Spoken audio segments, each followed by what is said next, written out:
Nakatayo ako sa likod ng pader na naghihiwalay sa waiting area at sa pribadong pasilyo ng ospital. Ang hawak kong Tupperware ay tila naglalabas ng init na tumatago sa aking nanlalamig na mga palad.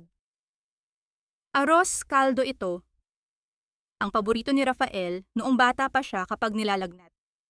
Gumising ako ng 4:00 ng madaling araw, naghiwa ng luya at naghimay ng manok. Sa pag-aakalang matutuwa ang aking anak, na dalawin siya sa opisina niya na malapit dito. Ngunit hindi ko inaasahan na dito ko maririnig ang katotohanang mas mapait pa sa apdo ng isdang bangus. Mula sa kabilang bahagi ng pader, narinig ko ang boses ni Rafael. Hindi siya sumisigaw. Sa katunayan, ang tono niya ay kalmado. Halos walang emosyon. Na para bang nag-uusap lang sila ng asawa niyang si Clarissa tungkol sa kung anong ulam ang bibilhin para sa hapunan. Huwag kang mag-alala, Honorable. Kinausap ko na ang broker. Wika ni Rafael. Ang boses niya ay malinaw na humihiwa sa katahimikan ng pasilyo. Matanda na si Mama na minsan nakakalimutan na niya kung saan niya nilagay ang salamin niya. Madali na siyang papirmahin sa Special Power of Attorney. Sasabihin ko na lang na para yun sa insurance. Pakiramdam ko ay binuhusan ako ng malamig na tubig. Ang aking mga tuhod ay nagsimulang manginig. Tila nawalan ng lakas na suportahan ang bigat ng aking katawan. Sumagot si Clarissa at ang tawa niya ay matinis at puno ng pangungutya. Dapat lang, Raf. Yung bahay sa San Narciso, sayang lang kung bubulukin doon. Prime property yon. Kapag naibenta natin, makakabili na tayo ng kondo sa BGC. Tsaka yung nursing home na nakita ko sa Cavite, mura lang. Okay na siya doon. Tutal, sanay naman siyang mag-isa, di ba? Sanay naman siyang mag-isa. Ang mga salitang iyon ay tumarak sa aking dibdib nang mas malalim pa sa karayom ng biopsy na tinanggap ko kaninang umaga. Nursing home. Ibebenta ang bahay. Ang bahay na dugo at pawis namin ng yumaong asawa ko ang ipinampundar.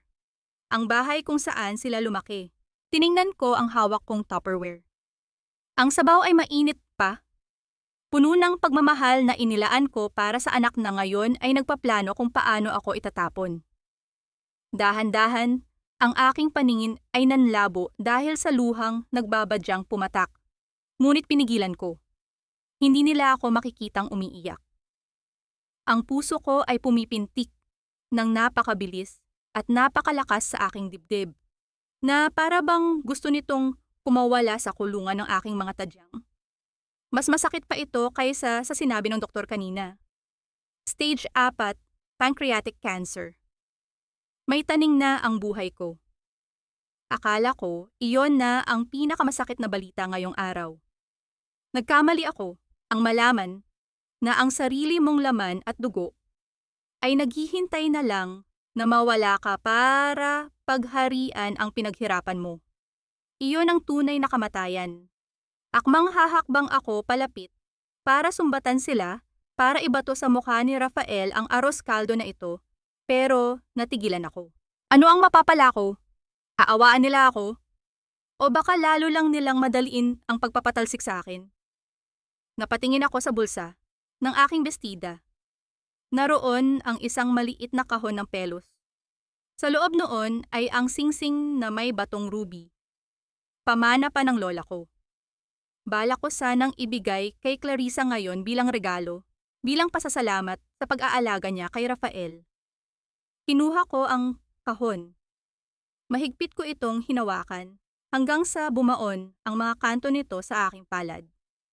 Naglakad ako palayo sa kanila, patungo sa pinakamalapit na babasurahan sa dulo ng hallway. Itinaas ko ang aking kamay at walang pag-aalinlangang binitawan ang kahon sa ibabaw ng mga gamit na tissue at balat ng candy. Tinalikuran ko ang basurahan. Humakbang ako ng 1, 2, 3. Ngunit huminto ako. Bumalik ako sa basurahan at dinampot muli ang kahon. Pinunasan ko ito gamit ang laylayan ng aking damit. Hindi dahil sa gusto kong ibigay pa rin sa kanila, kundi dahil napagtanto ko ang isang bagay. Ang singsing na ito ay may halaga. Ako ay may halaga. Hindi ito basura, at lalong hindi ako basura na basta-basta na lang nilang itatapon sa isang murang nursing home sa Cavite. Hindi ko na sila kinausap. Lumabas ako ng ospital habang ang ulan ay nagsisimula ng bumuhos ng malakas, tila nakikisabay sa bagyong namumuo sa loob ko. Iniwan ko ang Tupperware ng arroz caldo sa isang upuan sa waiting shed. Baka sakaling may nagugutom na mas nangangailangan nito kaysa sa anak kong busog sa kasakiman. Sumakay ako ng bus pa Zambales. Sa buong biyahe, ang tanging naririnig ko ay ang lagaslas ng ulan na humahampas sa bintana at ang paulit-ulit na pag-ugong ng makina ng bus na tila nagheheles sa akin sa isang malungkot na pagtulog. Wala akong planong sabihin sa kanila ang sakit ko. Kung gusto nilang mamatay ako, pues mamamatay ako sa sarili kong paraan, sa sarili kong tahanan, at sa sarili kong mga termino. Gabi na nang makarating ako sa San Narciso. Ang hangin ay humahagupit. Dala ang amoy ng asin at dagat. Ang aking bahay ay nakatayo sa di kalayuan, madilim at tila nag-iisa, gaya ko. Ngunit paglapit ko sa gate, napansin ko ang isang bagay na nagpatigil sa aking paghinga. Ang kadena ng gate ay nakalawit. Ang kandado ay sira, tila pinuwersang buksan gamit ang isang matigas na bagay. At sa loob ng bahay, may aninag ng isang aandap-andap na liwanag mula sa sala. Kinabahan ako, ngunit ang takot ay agad na napalitan ng galit.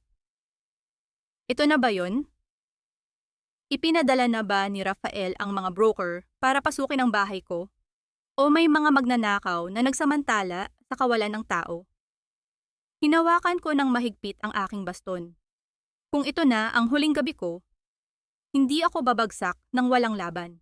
Dahan-dahan kong itinulak ang pinto, at ang ingay ng lumang bisagra ay umalingaw-ngaw sa gitna ng huni ng mga kuliglig at hampas ng alon. Humanda kayo. Nandito na ang may-ari. Mahigpit ang pagkakahawak ng aking mga daliri sa malamig na bakal ng aking baston.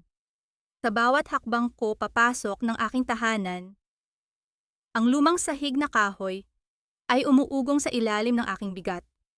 Tila nagrereklamo sa panghihimasok ng sinumang nilalang na nangahas pumasok dito ng walang pahintulot. Ang dilim sa loob ay halos tastasin ng manakanakang kidlat na tumatagos sa mga siwang ng bintana na nagbibigay ng panandaliang liwanag sa mga muebles na natatakpan ng puting kumot. Para silang mga multo ng nakaraan na tahimik na nagmamasid. Inihanda ko ang aking sarili. Kung si Rafael man ito at ang kanyang mga ahente, handa akong ipamukha sa kanila na buhay pa ako. Kung magnanakaw naman, wala na rin akong mawawala. Ang sakit sa aking tiyan ay humuhupa at sumisidhi. Isang paalala na ang oras ko ay tumatakbo na. Kaya wala na akong dapat ikatakot. Dahan-dahan akong humakbang patungo sa sala kung saan ko nakita ang aandap-andap na liwanag kanina. Isang kandila. May nakasinding kandila sa gitna ng mesa. At sa sulok, sa may paanan ng lumang grand piano na hindi na natutugtog sa loob ng 10 taon, may nakita akong gumalaw. Itaas ko sana ang aking baston bilang panangga. Ngunit natigilan ako sa aking nakita. Hindi mga armadong lalaki ang naroon. Hindi rin mga ahente ng lupa. 2 bulto ng katawan ang magkayakap sa sulok, nanginginig at basang-basa mula sa ulan. Isang babae na sa tingin ko ay nasa edad 30. At isang batang babae na marahil ay 6 na taong gulang pa lamang. Ang bata ay nakasubsob ang mukha sa dibdib ng babae, umuubo ng malalim at garalgal. Habang pilit siyang pinapainit ng babae, gamit ang isang manipis na shawl na puno ng tastas. Napaangat ng tingin ang babae nang maramdaman ang aking presensya. Ang kanyang mga mata ay nanlaki sa takot. Tila isang usang nasukol ng mga ngaso. Mabilis niyang niyakap nang mas mahigpit ang bata na parang ginagawa niyang pananggalang ang sarili niyang katawan. Parang awa niyo na po, ang garalgal na pakiusap ng babae. Ang boses niya ay halos lunurin ng ingay ng bagyo sa labas. Huwag po kayong tumawag ng pulis. Hindi po kami magnanakaw. Wala po kaming kinuha.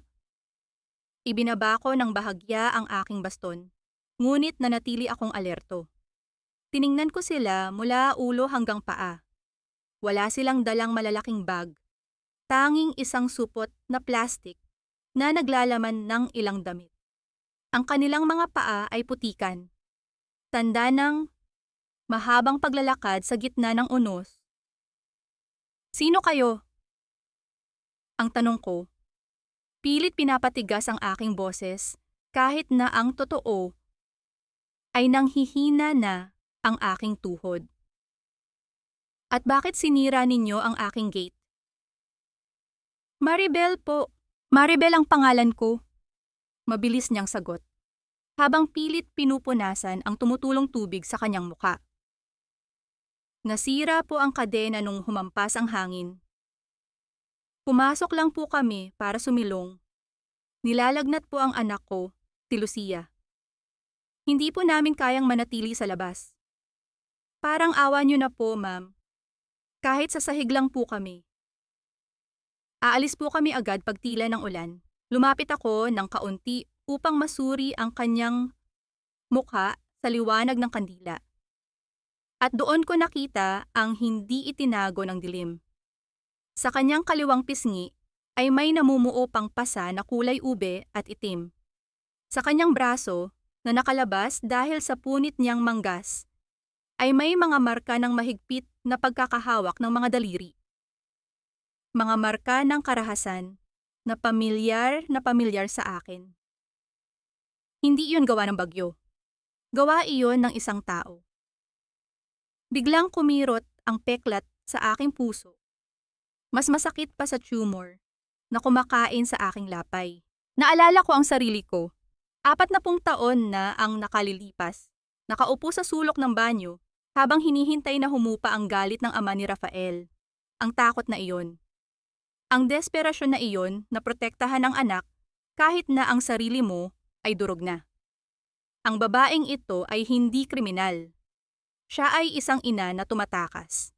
Napansin kong nakatingin siya sa aking kamay na nanginginig sa paghawak sa baston. Napabuntong hininga ako at tuluyan nang ibinaba ang aking sandata. Ang gagalit na dala ko mula sa ospital ay unti-unting napalitan ng isang damdaming matagal ko nang kinalimutan. Ang awa. May pagkain ba kayo? Ang tanong ko. Hindi dahil gutom ako, kundi dahil gusto kong makita kung anong klaseng tao siya. Nag-atubili si Maribel sandali. Pagkatapos, dahan-dahan niyang dinukot mula sa kanyang bulsa ang isang piraso ng tinapay. Tuyo, luma, at halos durog na. Ito na marahil ang huli nilang pagkain. Tiningnan niya ang anak niyang natutulog, pagkatapos ay tiningnan ako. Sa isang iglap, hinati niya ang kakarampot na tinapay at iniabot sa akin ang kalahati. Pasensya na po, ito lang ang meron kami. Anya sa mahinang boses. Mukhang pagod na pagod po kayo, Lola. Kung Lola para po wet. Kain po muna kayo. Natigilan ako. Ang anak kong si Rafael, na pinalaki ko sa layaw at pinakain ng masasarap na pagkain, ay nagawang pagplanuhan ang aking kamatayan habang kumakain ng steak.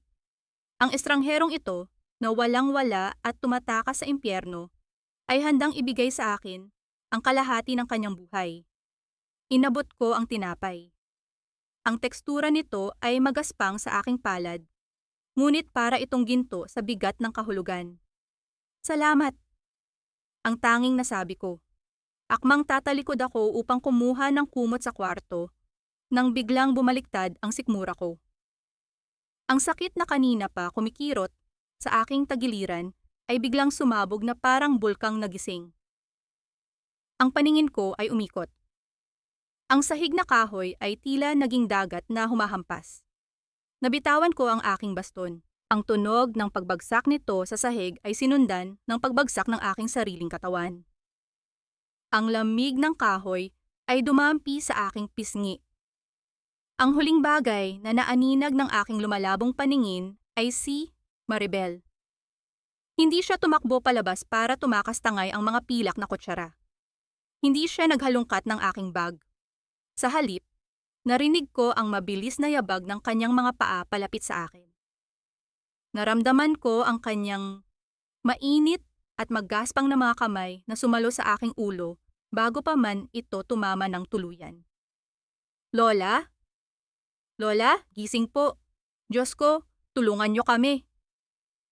Ang tinig niya ay puno ng takot, hindi para sa sarili niya, kundi para sa akin. At sa gitna ng dilim, bago ako tuluyang nawalan ng malay, isang kakaibang kapayapaan ang bumalot sa akin. Sa wakas, may isang tao na totoong nag-alala kung gigising pa ako kinabukasan. Nagising ako na balot ng hindi pamilyar na init. Isang amoy. Ang unang sumalubong sa aking pandama. Hindi amoy ng antiseptiko ng ospital, kundi amoy ng lugaw na may luya at manok. Amoy ng tahanan. Iminulat ko ang aking mga mata at bumungad sa akin ang pamilyar na kisame ng aking kwarto sa San Narciso. Ang lumang chandelier na kristal ay bahagyang kumikislap sa tama ng sinag ng araw na tumatagos sa kortina. Buhay pa ako. Sinubukan kong bumangon, ngunit agad kong naramdaman ang bigat sa aking dibdib. Isang basang bimpo ang nakapatong sa aking noo. Sa gilid ng aking kama, nakaupo sa isang maliit na bangkito ay si Maribel. Nakatulog siya habang nakasubsob ang muka sa gilid ng aking kutsyon. Ang manipis niyang braso ay nakahawak pa rin sa aking kamay. Ang paghawak niya ay mahina, malumanay, ngunit may bigat ng pag-alala. Sa mesa sa tabi ng kama ay may nakahandang gamot at isang baso ng tubig. Tiningnan ko ang mahimbing niyang tulog. Payat siya. Ang kanyang mga mata ay may bakas pa rin ng takot. Ngunit sa sandaling ito, siya ay parang isang anghel na bumaba sa lupa. Siya ang gumamot sa akin. Siya ang nag-alaga.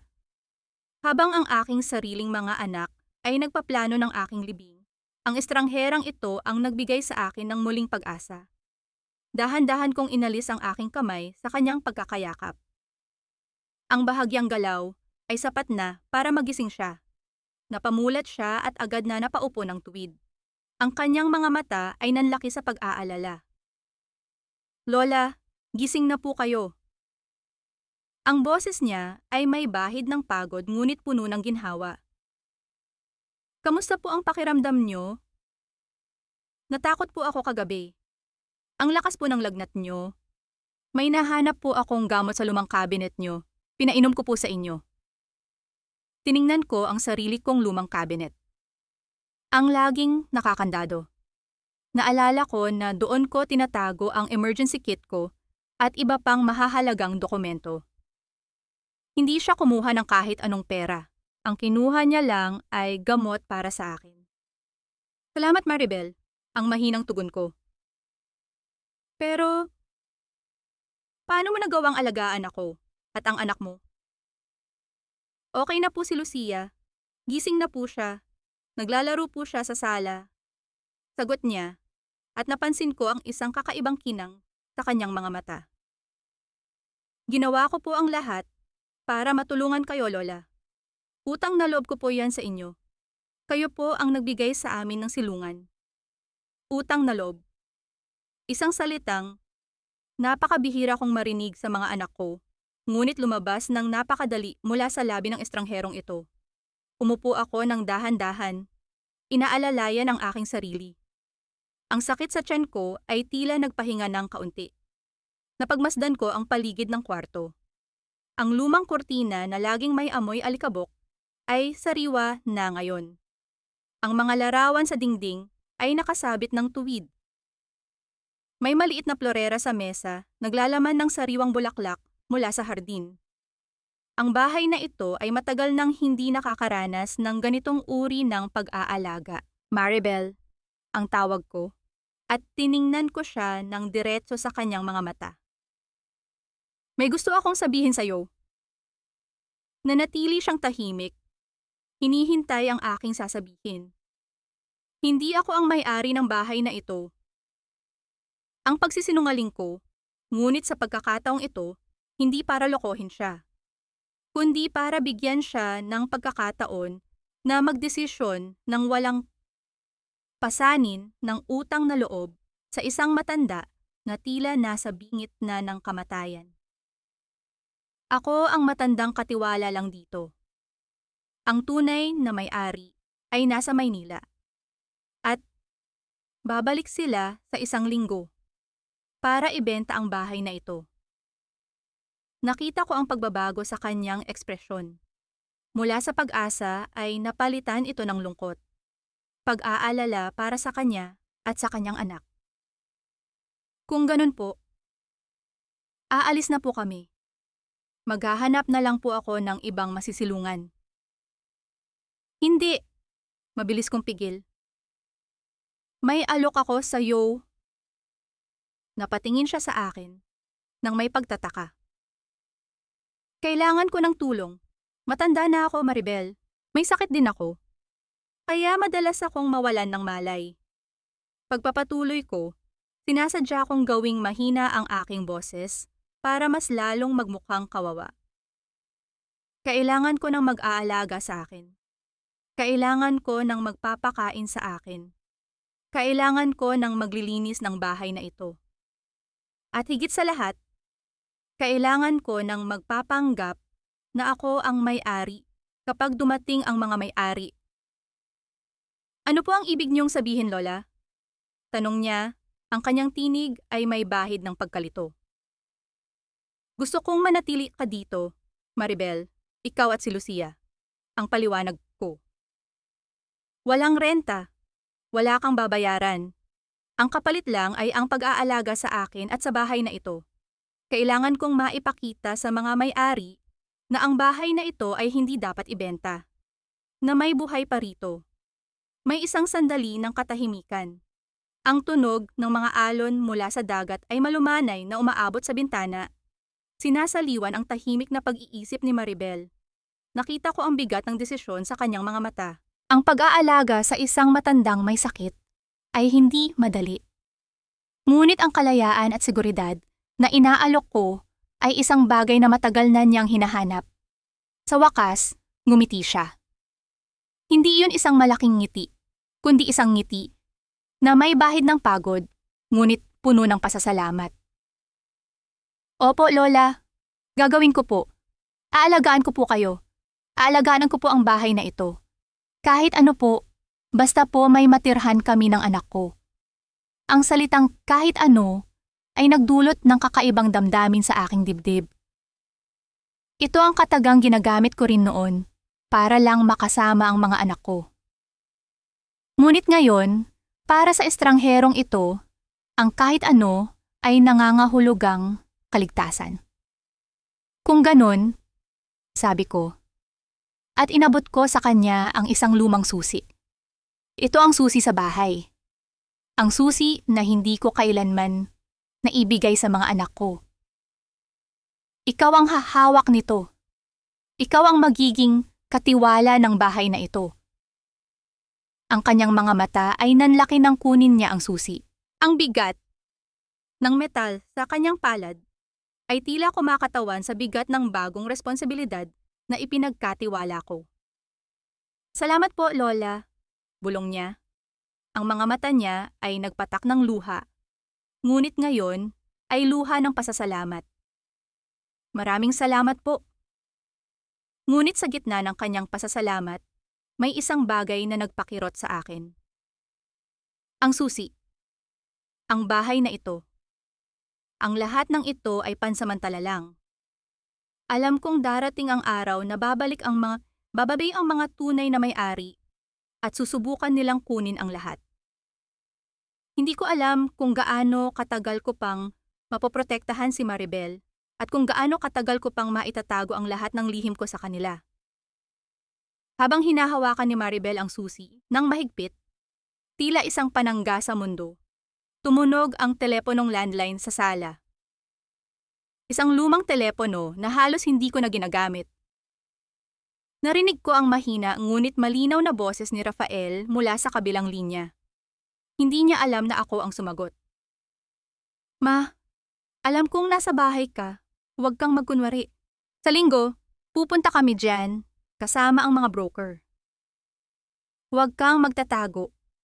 Kung ayaw mong makita ang bahay na yan na ginagawang parking lot, makipagtulungan ka. Ibinaba ko ang telepono nang walang salita.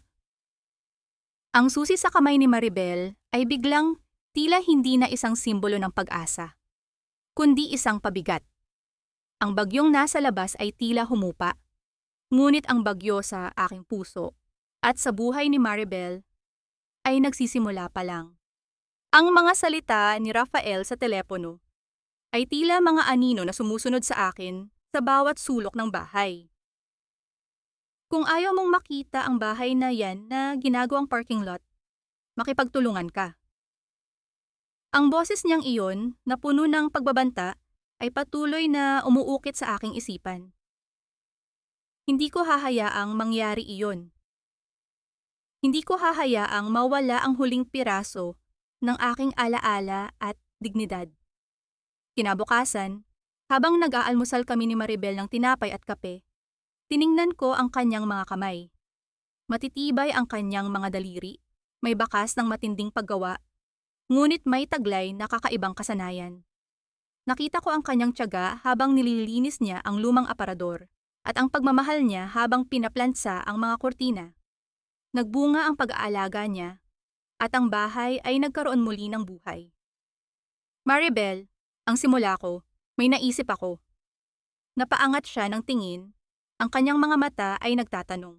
Para hindi nila basta-basta maibenta ang bahay na ito, ang paliwanag ko, kailangan nating ipakita na may silbi ito. Na may buhay dito na hindi nila kayang bilhin. Inilabas ko mula sa lumang cabinet sa kusina ang isang kahon. Balot ito ng makapal na alikabok at sa loob ay naroon ang mga luma at dilaw na recipe book na isinulat ng kamay ng aking ina. Mga recipe na ginagamit sa aming pamilya sa loob ng henerasyon. Mga pagkain na inihahanda para sa mga importanteng bisita at selebrasyon. Mga pagkain na hinding-hindi ko na tinikman mula nang mamatay ang aking asawa. Tuturuan kita, sabi ko, at inabot ko sa kanya ang isa sa mga aklat na may nakasulat na resetas ng pamilya Montoya. Tuturuan kitang magluto ng mga pagkain ito. Mga pagkain na bibihira na lang mahanap sa ngayon. At ibebenta natin. Nanlaki ang kanyang mga mata. Pero Lola, ang mga recipe na yan, hindi ba para lang sa pamilya niyo? Ang pamilya ko, ang sagot ko, at may pait sa aking boses, ay nagtatago ng mga recipe na ito para sa kanilang sarili. Pero hindi nila ako pinakain.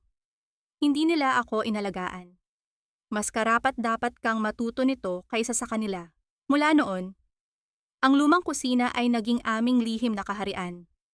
Tuwing umaga, bumubuhos ang sikat ng araw sa mga mesa na puno ng sariwang gulay, karne, at mga kakaibang sangkap. Ako ang nagtuturo. Si Maribel ang sumusunod. Ang kanyang mga kamay ay mabilis at sanay. Hindi siya nagtatanong. Basta sumusunod lang siya sa bawat galaw ko, bawat utos, bawat sikreto ng pagluluto. Pinagsama namin ang sining ng pagluluto ng mga Montoya at ang pagiging malikhain ni Maribel. Ang amoy ng nilulutong menudo, kare-kare, at pinakbet ay lumaganap sa buong bahay. Humahalo sa amoy ng dagat mula sa labas. Ito ang mga amoy na matagal nang nawala sa tahanang ito. Amoy ng buhay, amoy ng pagkain, amoy ng pag-asa. Lumipas ang mga araw at naging isang malaking kaganapan ang aming pagluluto. Nagtayo kami ng maliit na karinderiya sa labas ng bakuran na may mga lamesa na gawa sa lumang kahoy at mga upuan na binigyan ng bagong pintura ni Maribel. Sa una, ang mga kapitbahay lang ang bumibili, na nagtataka kung saan nanggaling ang mga masasarap na amoy. Ngunit mabilis na kumalat ang balita. Hindi nagtagal ang mga turista mula sa kabilang bayan at maging ang mga taga Maynila na nagbabakasyon sa San Narciso ay nagsimulang maghanap sa lihim na kusina ni Lola. Ang bawat bentang pagkain ay hindi lang pera. Ito ay patunay na ang bahay na ito ay buhay, na ang pagmamahal na inilagay ni Maribel sa pagluluto ay nakapagpapagaling. Isang hapon, habang abala kami sa paghahanda ng panibagong batch ng pandesal, dumating si Lucia. Ang kanyang malalaki at inosenteng mga mata ay nagningning habang nakatingin sa akin. "Lola Ganda," ang tawag niya. At lumapit siya sa akin. Ang tawag na Lola Ganda ay nagpainit sa aking puso. Wala ni isa sa aking mga apo ang tumawag sa akin ng ganoon. "Pwedeng suklayin ko po ang buhok niyo, napakunot ang aking noo." "Pero bakit, anak?"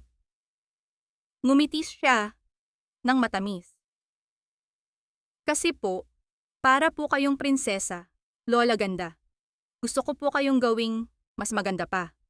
Naupo ako sa isang silya at dahan-dahan niyang sinimulang suklayin ang aking buhok gamit ang lumang suklay na nakita niya sa dressing table ko. Ang kanyang maliliit na daliri ay maingat na dumampi sa aking anit, at ang bawat haplos ay tila nagpapawi ng bigat ng aking mga alaala. Ang ganitong simpleng kilos ay matagal ko nang hindi naranasan mula sa aking sariling mga apo. Sa kanila, ang pagmamano ay isang obligasyon, hindi isang pagmamahal. Sa batang ito ay dalisay. Habang nagbabayad ang huling customer ng araw, isang itim at mamahaling sasakyan ang huminto sa kabilang kalsada. Hindi ito bumaba. Nakatayo lang ito doon sa ilalim ng poste. Ang madilim na bintana ay tila nakatitig sa aming bahay. Wala akong nakitang muka sa loob. Maya-maya, umandar ito at tahimik na lumayo, na parang anino na dumaan. Hindi ko na lang pinansin.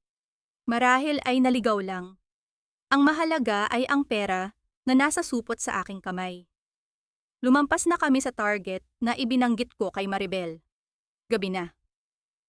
Natutulog na si Lucia sa sala at si Maribel ay abala sa paghuhugas ng mga pinagkainan sa labas. Ako naman ay nakaupo sa aking kwarto. Pinagmamasdan ang mga bituin mula sa bintana. Ang simoy ng hangin ay presko. Dala ang amoy ng dagat at ng mga bulaklak sa hardin. May naramdaman akong kirot sa aking tiyan. Isang pamilyar na kirot, ngunit mas matindi ngayon. Nagsimula akong umubo, una ay mahina. Pagkatapos ay sunod-sunod. Inilabas ko ang panyo mula sa aking bulsa at inilagay sa aking bibig. Nang inalis ko ito, nakita ko ang isang bagay na nagpatayo ng aking balahibo. Pula. Buhay na pula. Ang aking panyo ay may bahid ng dugo. Napasandal ako sa pader. Ang aking puso ay bumibilis ang pagtibok. Sa gitna ng lahat ng kaligayahan na ibinibigay sa akin ni Maribel at Lucia, sa gitna ng lahat ng aking mga plano para sa bahay na ito, nariyan ang katotohanan na hindi ko pwedeng takasan. Ang kamatayan ay dahan-dahan nang kumakatok sa aking pinto. At wala akong ideya kung magkano pa ang oras na natitira sa akin para tapusin ang aking laban. Ang dugo sa aking panyo ay tila nagpabilis sa takbo ng aking orasan. Sa bawat umagang nagigising ako, ang sakit sa aking tiyan ay nagiging mas matindi. Isang paalala na wala na akong sapat na panahon. Ngunit sa bawat araw ding iyon, nakikita ko ang pagbabago sa buhay ni Maribel at Lucia. Ang kanilang mga mukha ay nagkaroon ng kulay. Ang kanilang mga ngiti ay nagiging mas malaya. Ang lihim na kusina ni Lola ay umusbong, naging isang liwanag na umaakit hindi lamang sa mga lokal, kundi pati na rin sa mga naghahanap ng kakaiba at masarap na karanasan sa pagluluto. Kumalat ang balita tungkol sa aming lugar. Isang matandang babae at ang kanyang katiwala nagluluto ng mga pagkaing parang panghari sa isang lumang bahay sa San Narciso. Ang mga telepono ay tumunog, nagtatanong kung may available na table. Ang bahay na minsan ay madilim at malungkot ay puno na ngayon ng buhay at tawa. Ang singaw mula sa kusina ay hindi lang amoy ng pagkain, kundi amoy din ng pag-asa. Isang araw ng linggo, habang abala kami sa paghahanda ng hapunan para sa isang grupo ng mga turista, isang itim na SUV ang huminto sa harap ng aming gate. Hindi ito ang parehong sasakyan na minsan nang dumaan. Mas malaki ito, mas makintab. Tila isang dambuhalang insekto na nakarating sa aming payapang tahanan. Napahinto ang aking puso sa pagtibok. Hindi ito ang mga turista na inaasahan namin. Ang paraan ng pagbaba ng mga sakay, puno ng yabang at awtoridad, ay nagbigay sa akin ng kakaibang kaba. Mula sa likod ng manibela ay lumabas si Rafael at sa tabi niya ang kanyang asawang si Clarissa na nakasuot ng mamahaling damit at nakasalamin na pang-araw kahit pa papalubog na ang araw. Sumunod na bumaba si Dario, ang aking pangalawang anak, na laging sunod-sunuran sa kanyang nakatatandang kapatid. Hindi sila dumating para kumain. Ang kanilang mga mata ay hindi nakatingin sa mga nakalatag na pagkain sa lamesa. Sa halip, ang kanilang mga tingin ay nakatuon sa bahay. Ang mga sariwang pintura, ang maayos na hardin, ang mga kurtinang bago. "Ma!" ang bati ni Rafael at lumapit siya sa akin. Hindi niya ako niyakap, kundi hinawakan lamang ang aking braso. "Akala namin ay nasa Maynila ka pa. Nakalimutan mo na sigurong may kausap kaming broker ngayon. Ano ito? Nagkaroon ka na ng parlor dito?" Ang tono niya ay puno ng pangungutya. Tiningnan niya ang mga customer na abala sa pagkain. Pagkatapos ay tiningnan niya si Maribel na abala sa paghahain. Ang kanyang mga mata ay nanlaki nang makita si Maribel. "Sino yan, ma?" tanong niya. At ang kanyang tingin ay puno ng pandidiri. "Yaya mo? Bakit parang ang dami niyong bisita? Akala ko ba ay mag-isa ka lang dito? Tsaka, ang dumi-dumi ng bahay. Bakit may mga amoy pagkain?" Umakyat ang init sa aking lalamunan. Gusto kong sumagot. Gusto kong ipamukha sa kanya ang lahat ng kanyang kasinungalingan at ang aking sakit. Ngunit pinigilan ko ang aking sarili. Hindi pa ito ang tamang panahon. Ang aking mga anak ay hindi lamang walang puso, kundi mapanuri rin. Gusto kong makita kung gaano sila kagarapal. "Ah, salamat. Sila ba?" Ang mahinang sagot ko at sinikap kong gawing kalmado ang aking boses. "Mga customer yan. Gusto nila ang niluluto ni Maribel." Napatingin si Clarissa kay Maribel mula ulo hanggang paa, na parang sinusuri ang isang bagay na kadiri-diri. "Yung amoy lutong bahay? Well, that's so promdi. Hindi bagay sa bahay na to, tita. Prime property to. Dapat ay pang-luxury ang ambience." Si Maribel ang nag-aalaga sa akin, Rafael. Ang patuloy ko na para bang hindi ko narinig ang komento ni Clarissa. Siya ang naglilinis at nagluluto. "Oh, sagot ni Rafael at may ngisi sa kanyang labi. "So yaya lang pala. Ma, alam mo naman na hindi maganda sa image namin kung may maid ka na nagluluto sa labas. Ano na lang ang sasabihin ng mga kapitbahay? Bakit hindi ka na lang nag-hire ng isang professional chef kung gusto mong mag-entertain? Yung Maribel na yan, siguradong hindi naman marunong sa fine dining." Nakita ko ang pagbabago sa mukha ni Maribel. Ang kanyang mga balikat ay bumagsak ng bahagya. Ang kanyang mga mata, na puno ng saya kanina, ay biglang lumungkot. "Rafael, Clarissa, Dario," ang tawag ko, at sinikap kong gawing mabigat ang aking boses. "Pumasok kayo sa loob. May kakausapin ako sa inyo. Sumunod sila. Habang naglalakad kami patungo sa sala, narinig ko ang bulungan ni Rafael kay Dario. Pare, sa tingin mo, nasaan kaya niya tinago ang mga papeles? Baka pinapaikot lang tayo. Ang dami niyang ginagawa, kuya. Baka nakalimutan na niya, sagot ni Dario. Hindi ko alam, bulong ni Rafael. Pero kailangan nating mapakilos siya. May nakausap akong abogado, pwede tayong gumawa ng special power of attorney na ako ang magpapatakbo ng mga ari-arian niya. Sasabihin na lang natin na para to sa health benefits niya. Ang kanilang mga salita ay tila mga panaksak na dumiretso sa aking puso. Kahit kailan, hindi sila nagbago. Ang kanilang pagmamahal ay laging may kapalit. Umakyat ako sa hagdan. Kunwari ay kukuha ng mga dokumento, ngunit ang totoo ay gusto kong magmasid mula sa itaas. Gusto kong makita kung gaano sila kagarapal. Nakita ko si Clarissa na nagkukuhanan ng litrato sa sala habang nag-uusap sila ni Rafael tungkol sa mga posibleng pagbabago sa interior design ng bahay. Si Dario naman ay abala sa pagtingin sa mga lumang painting sa dingding, tila sinusuri ang kanilang halaga. Nandoon si Maribel, nag-aalala at nakatayo sa may pintuan ng kusina. Hinanda niya ang isang tray ng kape at tinapay na bagong luto para sa kanila. Excuse me, Ma'am Clarissa, Sir Rafael. Ang mahinang tawag ni Maribel at inilapag niya ang tray sa mesa. Gusto niyo po ng kape? Tiningnan ni Clarissa si Maribel. May ngisi sa kanyang labi. Oh, thank you, Yaya.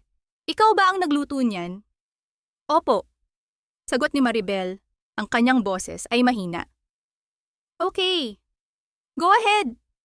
I-serve mo yan sa mga guest namin sa labas. Utos ni Clarissa. Hindi kami umiinom ng ganyan. Kape na gawa sa instant, hindi bagay sa amin. Nakita ko ang sakit sa mukha ni Maribel. Ang kanyang mga mata ay nanlaki ng bahagya. Ang mga kamay niya ay biglang nanginginig. Ang init ng kape ay tila hindi na niya alintana. Pero, para po sa inyo yan, mahina niyang pakiusap. Bagong luto po ang tinapay. Naku, Yaya, huwag mo na kaming pilitin. Ang masungit na tugon ni Clarissa. Ikaw na lang ang uminom niyan. Sayang naman. Hindi pa nakatapos si Clarissa magsalita. Si Rafael naman ang umeksena. Tumayo siya at lumapit kay Maribel. Ang kanyang kamay ay biglang umangat sa ere. At bago pa man ako makapag-react, bago pa man ako makababa sa hagdan, may tunog ng malakas na pagtama. Isang sampal. Tumama ang palad ni Rafael sa pisngi ni Maribel. Hindi ito mahina. Ang tunog ay umalingaw-ngaw sa buong sala at ang boses ni Clarissa ay biglang tumahimik. Ang tray na hawak ni Maribel ay biglang nahulog. Ang mga tasa ng kape ay nagsiliparan. Ang kape ay tumapon sa sahig at ang tinapay ay lumaglag sa kahoy. Napahawak si Maribel sa kanyang pisngi. Ang kanyang mga mata ay nanlaki sa gulat at sakit. Hindi siya sumigaw, hindi siya umiyak. Tahimik lang siyang nakatayo. Ang kanyang pisngi ay namumula na. Huwag na huwag mong pipilitin ang asawa ko, Yaya. Ang mariing wika ni Rafael, ang kanyang boses ay puno ng galit. Kung ayaw niya, malinaw ba? Tumalikod si Rafael kay Maribel at akmang lalapit sa akin sa hagdan. Ngunit sa pagkakataong iyon, hindi ko na napigilan ang aking sarili.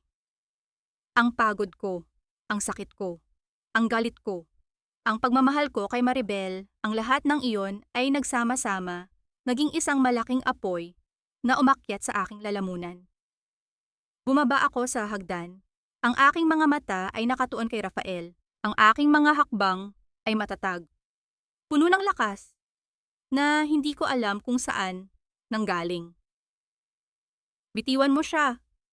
Ang malakas at malinaw kong sabi. Ang aking boses ay umalingaw-ngaw sa buong sala.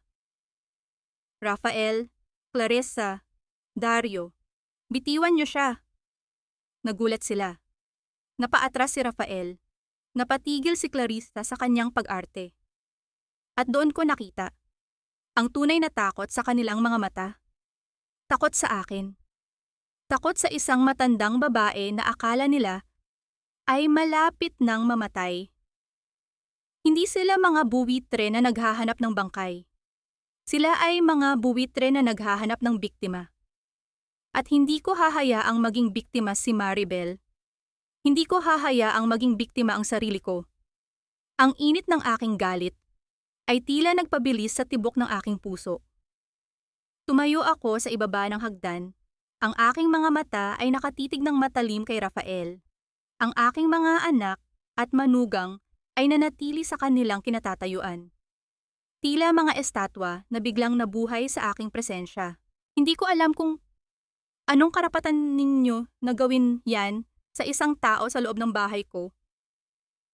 Ang boses ko ay kalmado, ngunit may taglay na bigat na nagparamdam sa kanila ng aking awtoridad. Ngayon, naupo kayo. Maghahanda tayo ng hapunan. Nagkatinginan sila. Nakita ko ang pagtataka sa mga mata ni Rafael, ang pagkairita sa mukha ni Clarissa. Ngunit walang umangal. Naupo sila sa lumang mesa ng komedor, kung saan matagal na kaming hindi kumakain ng buo ang pamilya. Si Maribel, na nakahawak pa rin sa kanyang pisngi, ay dahan-dahang lumapit sa akin. Lola? Ang bulong niya. Ayos lang po ba kayo? Ayos ako, anak. Sagot ko, at hinawakan ko ang kanyang kamay ng matatag. Ikaw ang maghanda ng hapunan. Ang pinakamasarap na hapunan na kaya mong lutuin. Gusto kong makita nila kung gaano kakahusay. Sa loob ng kusina, narinig ko ang mahinang paggalaw ng mga kawali at kaldero. Ang bawat ingay ay tila sinasaliwan ng tensyon na nakabitin sa pagitan namin sa sala. Ako ay nakaupo sa kabisera ng mesa, nakamasid sa bawat galaw nila Rafael. Sila naman abala sa pagtingin sa kanilang mga cellphone, tila hindi alintana ang aking presensya. Hindi nagtagal, lumabas si Maribel, dala-dala ang mga putahe. Binuksan niya ang takip ng malaking kaldero. Ang usok at amoy ng nilulutong kare-kare, mayroong din sinigang na hipon at pinaksiw na isda, ay kumalat sa buong silid na nagpuno sa aming mga long ng masarap na bango. Para silang mga handa sa isang espesyal na okasyon.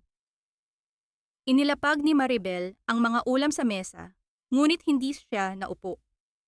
Nandoon siya, nakatayo sa likod ko, handang magsilbi.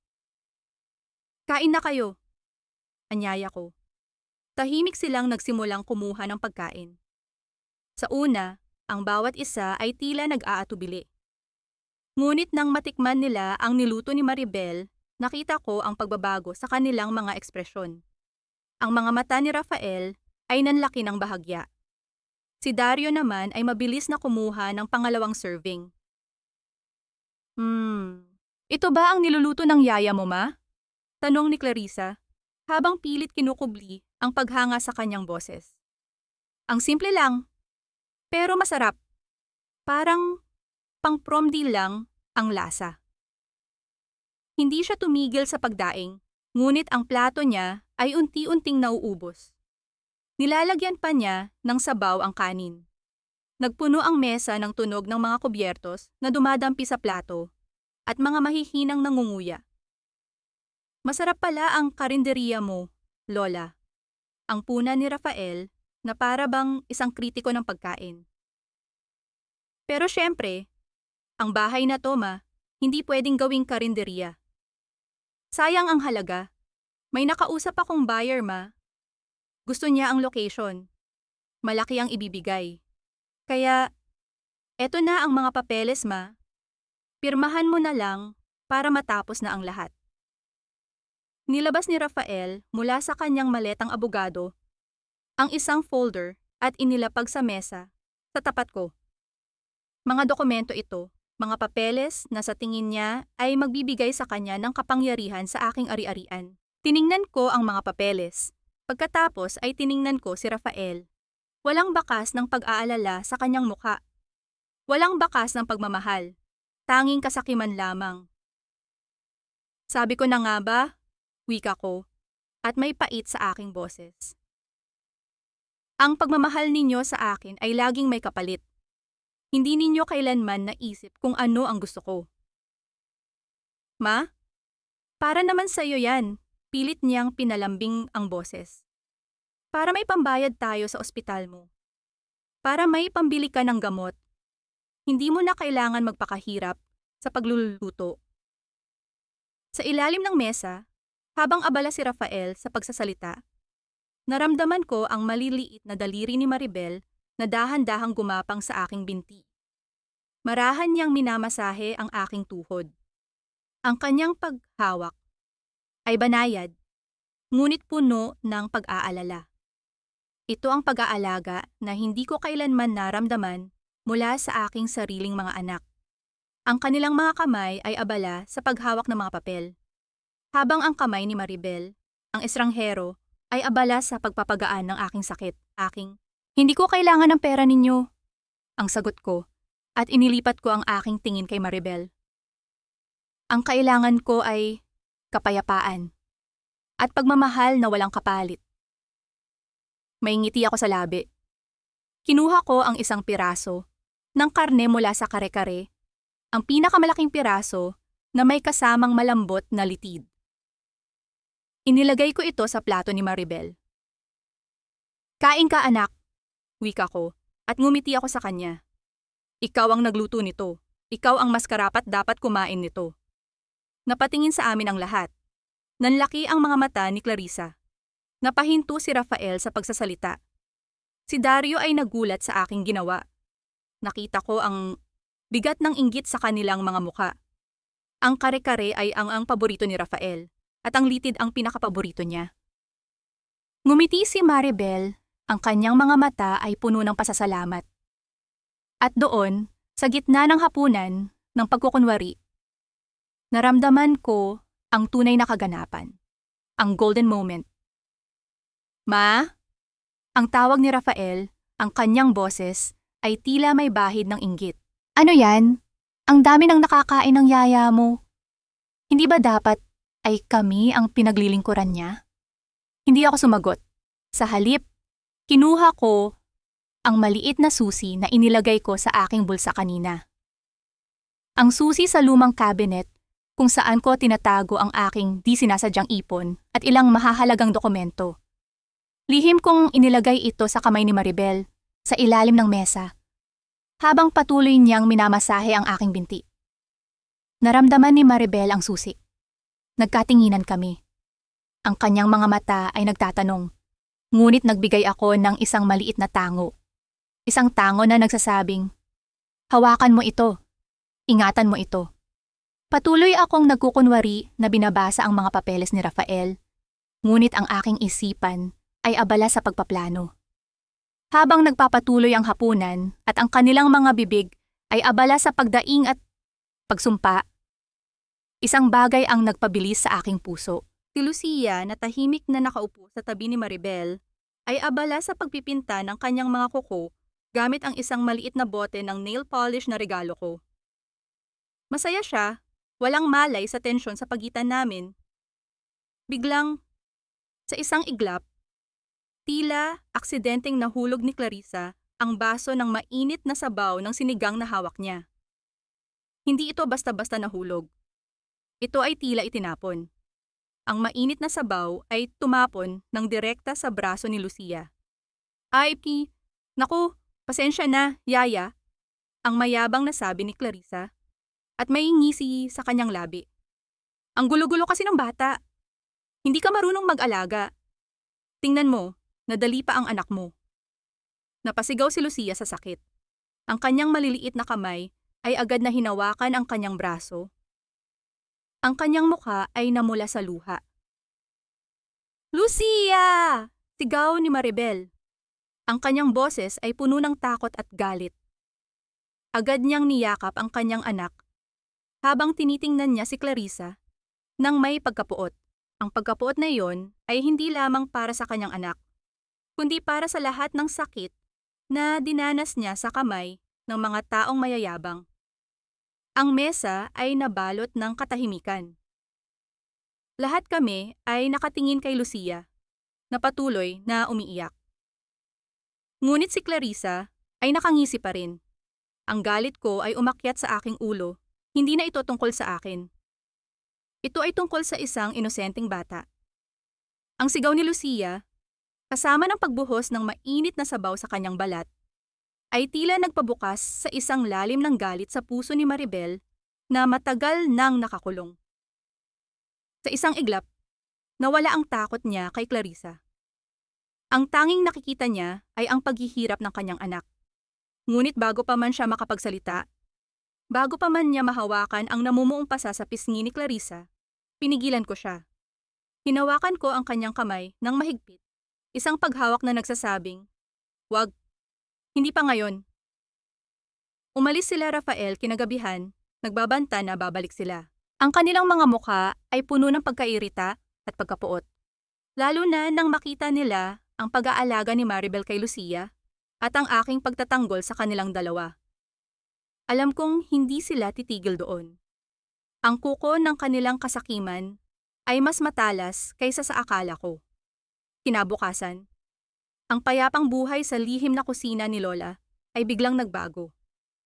Ang mga telepono na dating abala sa pagtanggap ng orders ay nagsimulang tumunog, ngunit ngayon ay puno na ng mga katanungan. "Lola, may nagsabi po sa akin na gumagamit daw tayo ng sira-sirang karne." Ang boses ng isang regular na customer ay puno ng pag-aalinlangan. "Hindi naman po totoo yan, di ba? May nakita raw po kasing ipis sa niluluto niyo," sabi naman ng isa. Mula sa pagiging usap-usapan ng masarap na pagkain, ang lihim na kusina ni Lola ay naging sentro ng mga tsismis at pagdududa. Ang mga customer ay unti-unting nawala. Ang dating masiglang kusina ay naging tahimik at malungkot. Nakikita ko ang sakit sa mga mata ni Maribel. Ang kanyang pagsisikap ay biglang tila nawalan ng saysay. "Hindi ko po maintindihan, Lola." Ang bulong niya, habang pinupunasan niya ang mga lamesa na walang laman. "Bakit po nila ginagawa sa atin to? Alam kong hindi ito gawa ng sino mang iba, kundi ang aking mga anak." Sa pangunguna ni Clarissa. Ang kanilang galit sa pagtanggi. Tanggi ko sa kanilang kasakiman ay mas matindi kaysa sa akala ko. Ngunit ang hindi ko inaasahan ay ang pagiging tuso ni Clarissa. Hindi niya lamang kami pinira-piraso gamit ang mga salita, kundi sinubukan din niyang wasakin ang aming reputasyon at ang aming kabuhayan. Isang hapon, habang nag-aayos kami ng mga gulay na hindi na ibenta, may huminto sa gate. Isang jeep na puno ng kalalakihan. Ang kanilang mga muka ay puno ng pagbabanta. At sa kanilang harapan, nakatayo ang isang lalaking pamilyar sa akin. Ang dating asawa ni Maribel.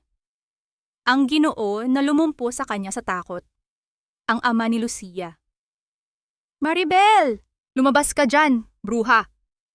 Ang sigaw ng lalaki.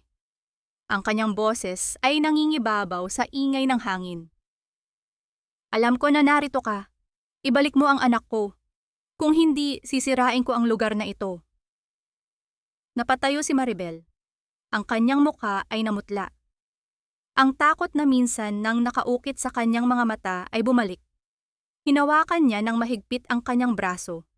Ang peklat ng karahasan sa kanyang nakaraan ay tila nagbabalik. "Lola, kailangan po nating tumakas." Ang pakiusap niya at hinila niya ako patungo sa likod bahay. Delikado po siya. Ngunit hindi ako gumalaw. Naramdaman ko ang tibok ng aking puso, ngunit hindi na ito dahil sa takot. Dahil ito sa galit. Hindi ko hahayaang saktan ng lalaking ito si Maribel muli. Hindi ko hahayaang wasakin ng mga anino ng nakaraan ang aming binuo. "Hindi tayo tatakas, Maribel," ang sagot ko, at kinuha ko ang aking baston. "Ito ang bahay ko, at hindi ako hahayaang sirain ng sinuman." Lumabas ako ng kusina at si Maribel ay sumunod sa akin. Ang kanyang mga mata ay puno ng pag-aalala. Look, look. Ang tawang puno ng pagmamataas ni Rafael. Naroon siya, nakatayo sa likuran ng dating yung asawa ni Maribel, kasama si Clarissa. Ang kanilang mga muka ay puno ng kasamaan. Ma, tingnan mo. Ganyan ba ang klase ng tao na kinukupkop mo? Basurera. Kriminal. Hindi lang namin nakita na hindi siya karapat-dapat, kundi nakita rin namin kung anong klase ng gulo ang dadalhin niya sa buhay mo. Oh, Yaya. Ang sabat ni Clarissa at may ngisi sa kanyang labi. Akala mo siguro ay makakatakas ka sa pagbabayad sa lahat ng kasalanan mo. Yung utang mo, kailangan mong bayaran. At ang anak mo, kailangan niyang makasama ang kanyang tunay na ama. Ang dating asawa ni Maribel ay lumapit. Ang kanyang mga mata ay puno ng galit. Ang kanyang mga kamao ay nakakuyom. Naalala ko ang mga sugat sa braso ni Maribel, ang takot sa kanyang mga mata. Ibigay mo ang anak ko, Maribel, ang sigaw niya. Kung hindi, sisirain ko ang lahat ng ito.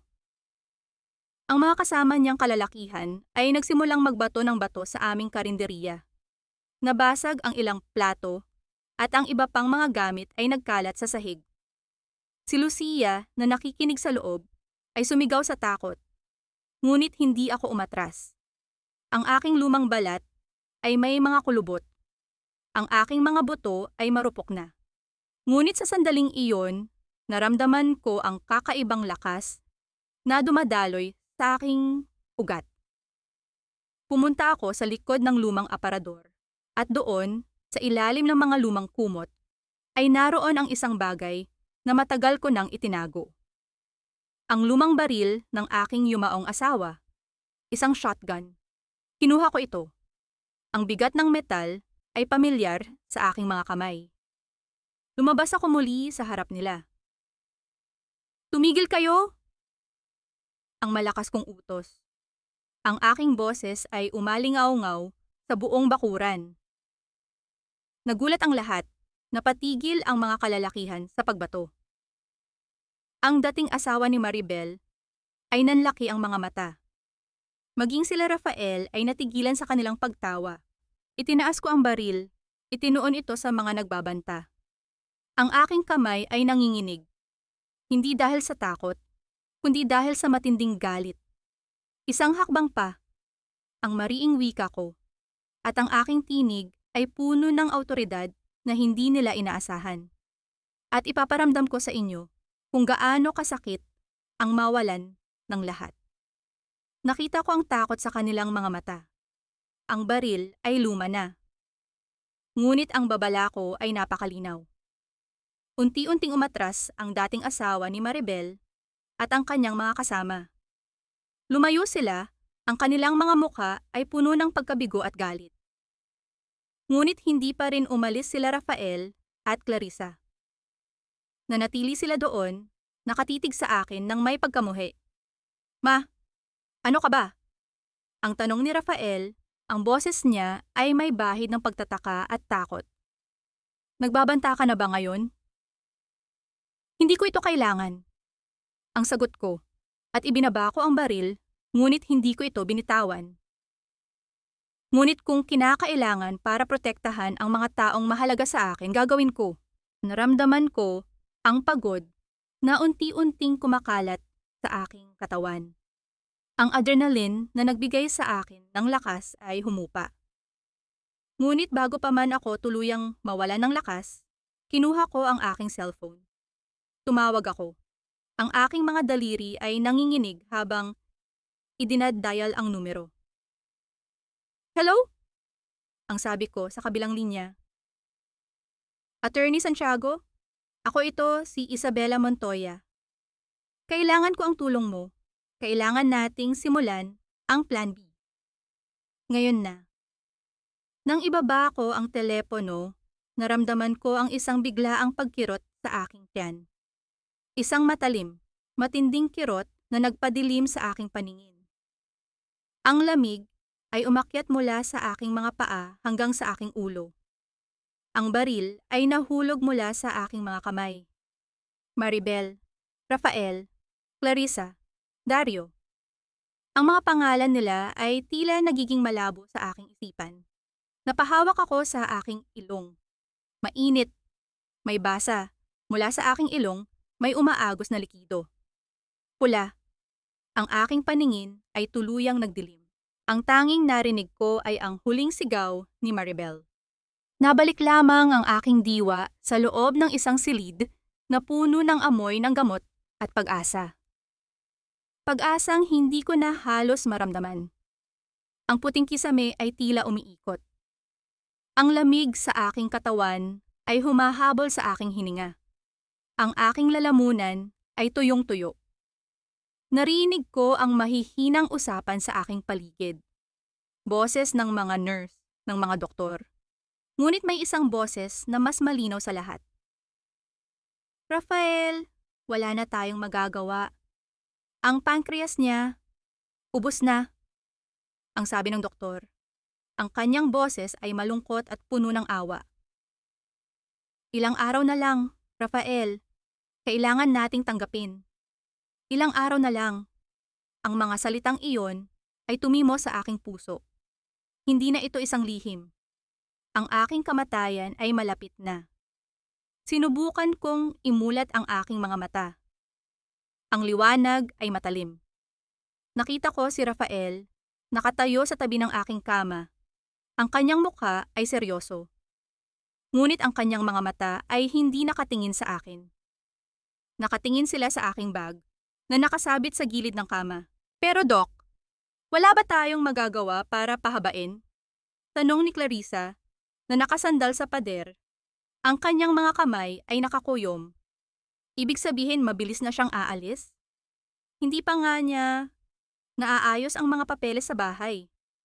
Clarissa! Ang marahas na saway ni Rafael. Ngunit hindi ito para sa akin. Para ito sa doktor. Naramdaman ko ang lamig na unti-unting kumalat sa aking buong katawan. Hindi ito dahil sa malamig na silid ng ospital. Dahil ito sa lamig ng kanilang mga puso. Kahit sa bingit ng kamatayan, ang tanging nasa isip nila ay ang aking ari-arian. Naramdaman kong may gumagalaw sa aking bag. Si Dario. Lihim niyang binuksan ang aking bag. Hinahanap ang aking wallet, ang aking mga susi. Wala silang paki kung namamatay na ako.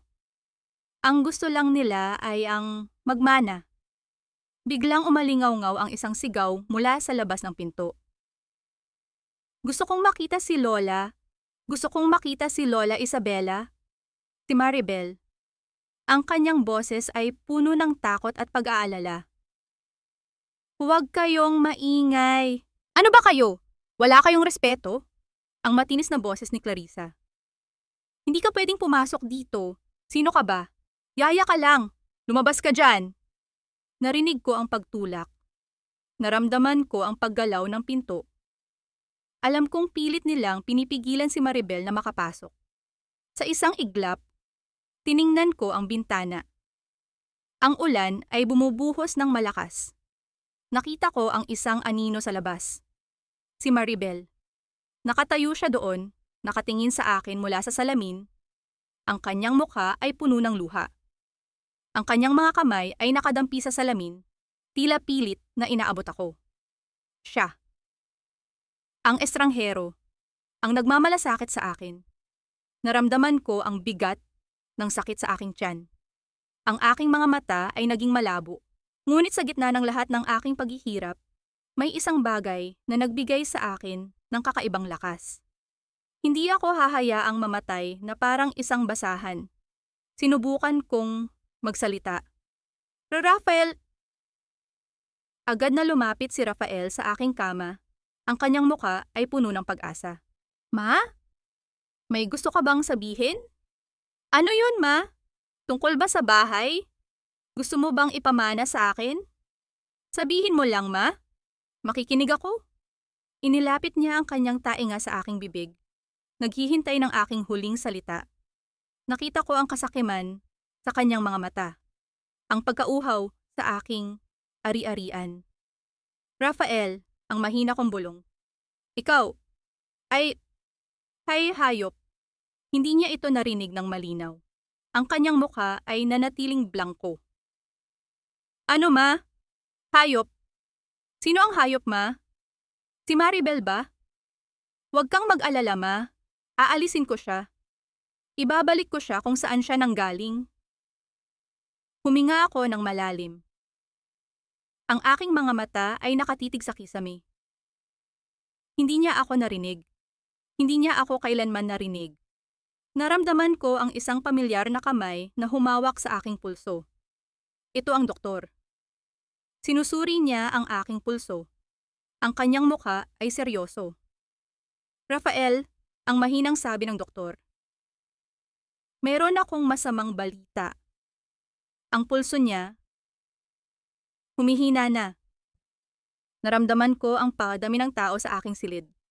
Nandoon si Dario, si Clarissa. Ang kanilang mga boses ay nagiging malakas. Ma, kailangan mo ng pirmahan to. Ang sigaw ni Clarissa at may inilagay siya sa aking kamay. Isang ballpen. Para lang sa insurance mo, ma. Para magamot ka pa. Narinig ko ang pagtutol ng doktor. Hindi. Hindi niya kayang magdesisyon ngayon. Hayaan niyo siyang magpahinga. Ngunit hinding-hindi sila nakinig. Ang kanilang mga kamay ay pilit na ginagabayan ang aking kamay. Sinusubukang ipirma ang aking pangalan sa isang papel na hindi ko alam kung ano. At doon, biglang bumukas ang pinto.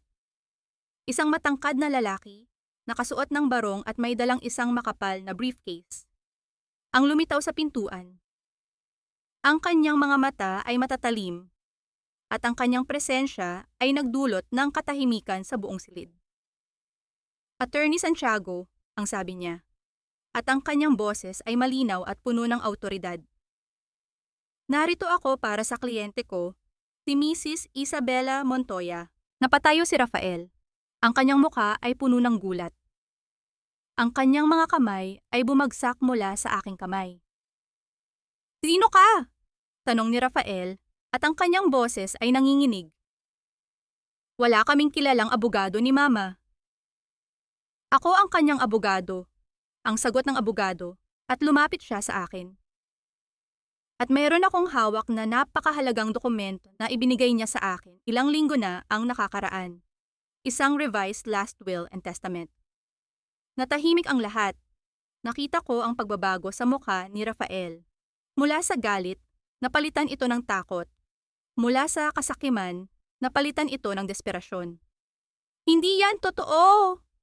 Ang sigaw ni Rafael at mabilis niyang inagaw ang briefcase mula sa kamay ni Attorney Santiago.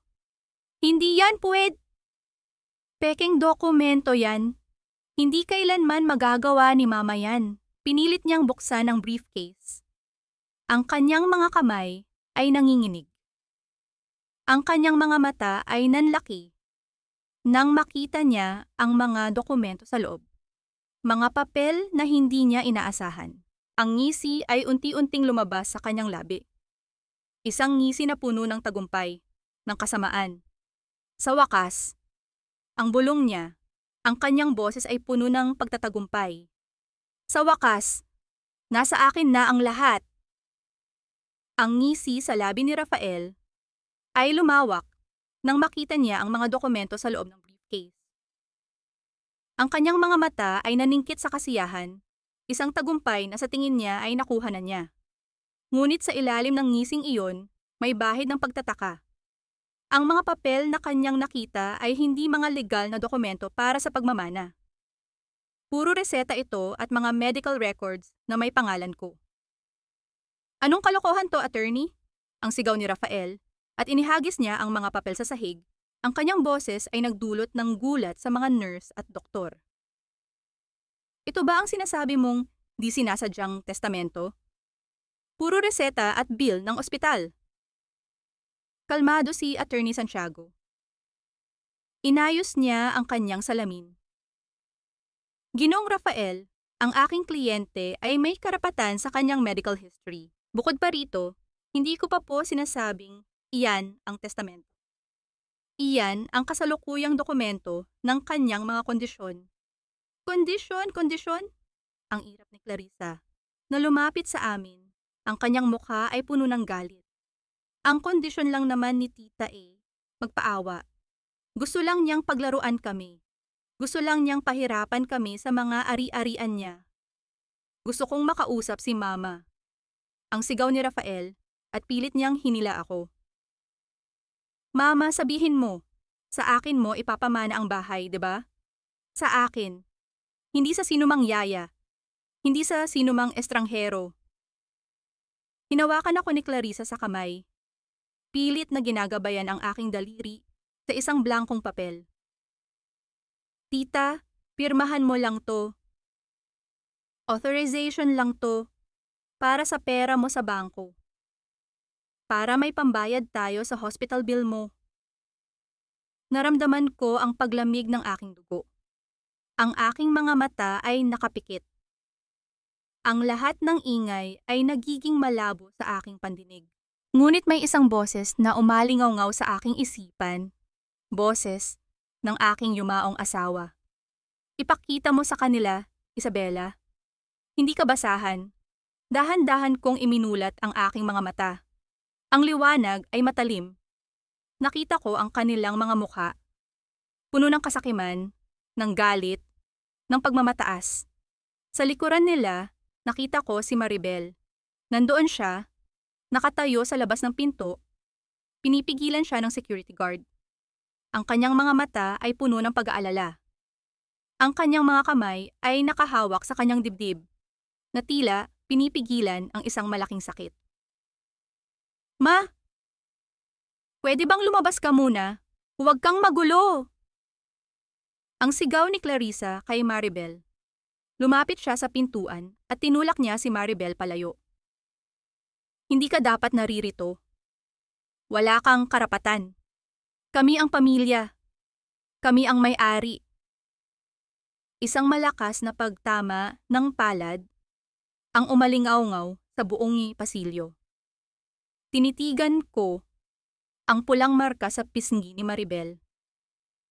Sa pagkakataong ito, hindi ito gawa ng lalaki. Gawa ito ng babae. Gawa ito ng aking manugang. Umalis ka, Yaya! Ang sigaw ni Clarissa at hinila niya ang buhok ni Maribel. Hindi ka na kailangan dito. Wala ka ng silbi. Naramdaman ko ang isang matinding kirot sa aking puso. Ito ay mas masakit pa kaysa sa anumang pisikal na sakit na aking dinaranas. Ang paghihirap ni Maribel ay tila paghihirap ko rin. Ang kanyang kawalan ng kapangyarihan ay tila kawalan ng kapangyarihan ko rin. Ngunit hindi ako pumikit. Sa halip, tiningnan ko si Clarissa. Tiningnan ko si Rafael. At tiningnan ko si Dario, na nananatiling tahimik, hindi kumikilos para pigilan ang kanyang asawa. Sa isang iglap, bumalik ang aking lakas.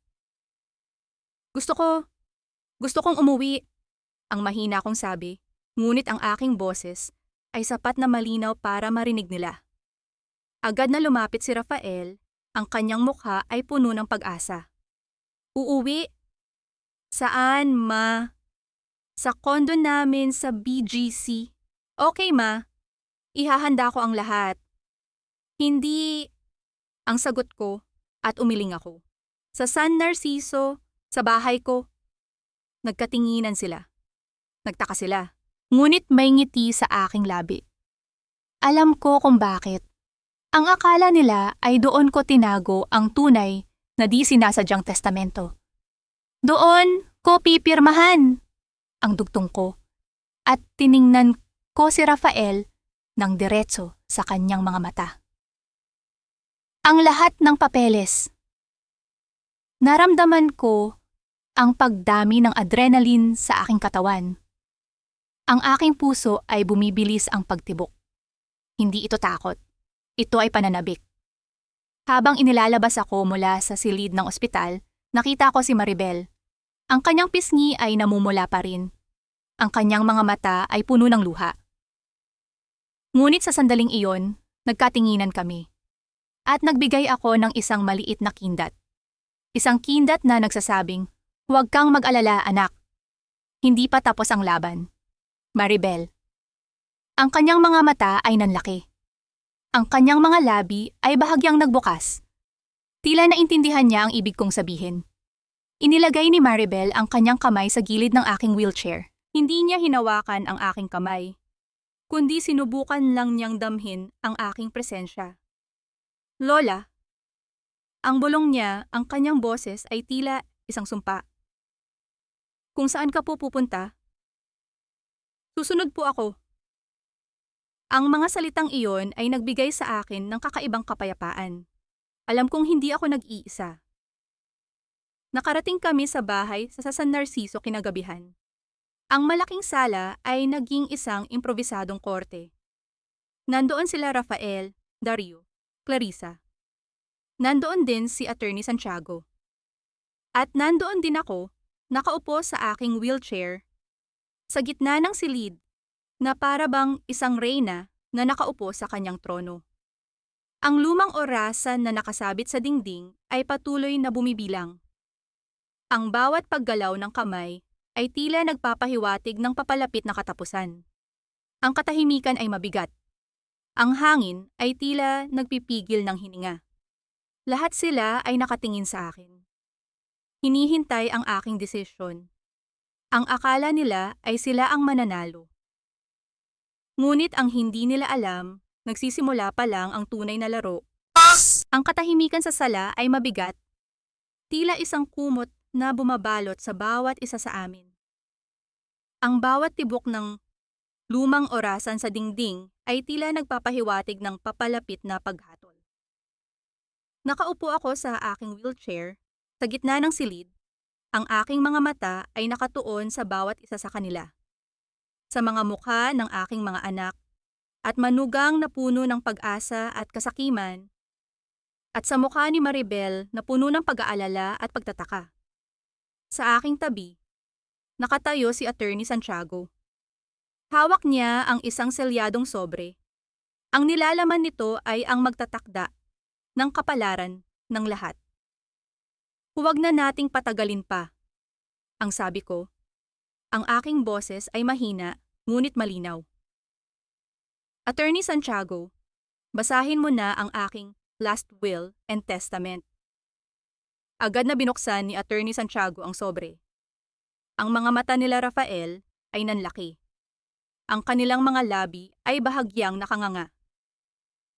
Nakita ko ang pagtatagumpay na sumilay sa kanilang mga mukha. Sa wakas, ang sandali na kanilang hinihintay. Ayon sa huling kalooban at testamento ni Ginang Isabela Montoya, may petsa 2 linggo bago ang kasalukuyan. Ang simula ni Attorney Santiago, ang kanyang boses ay malinaw at formal.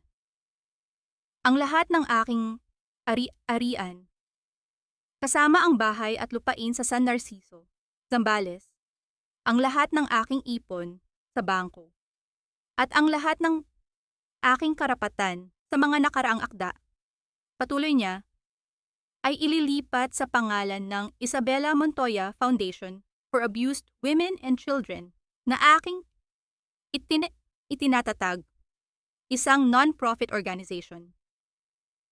Parang isang kidlat na tumama sa gitna ng silid. Ang ngisi sa mukha ni Rafael ay biglang nawala. Ang kanyang mga mata ay nanlaki sa gulat. Si Clarissa ay napatayo ng tuwid. Ang kanyang bibig ay bahagyang nakanganga. Maging si Dario ay tila nabingi sa kanyang narinig. "Ano?" Ang malakas na sigaw ni Rafael at lumapit siya kay Attorney Santiago. "Anong kalokohan yan? Foundation? Hindi totoo yan. Niloloko niyo lang kami." "Huminahon kayo, Ginong Rafael," ang kalmadong sagot ni Attorney Santiago. "Ito po ang huling kalooban ng inyong ina."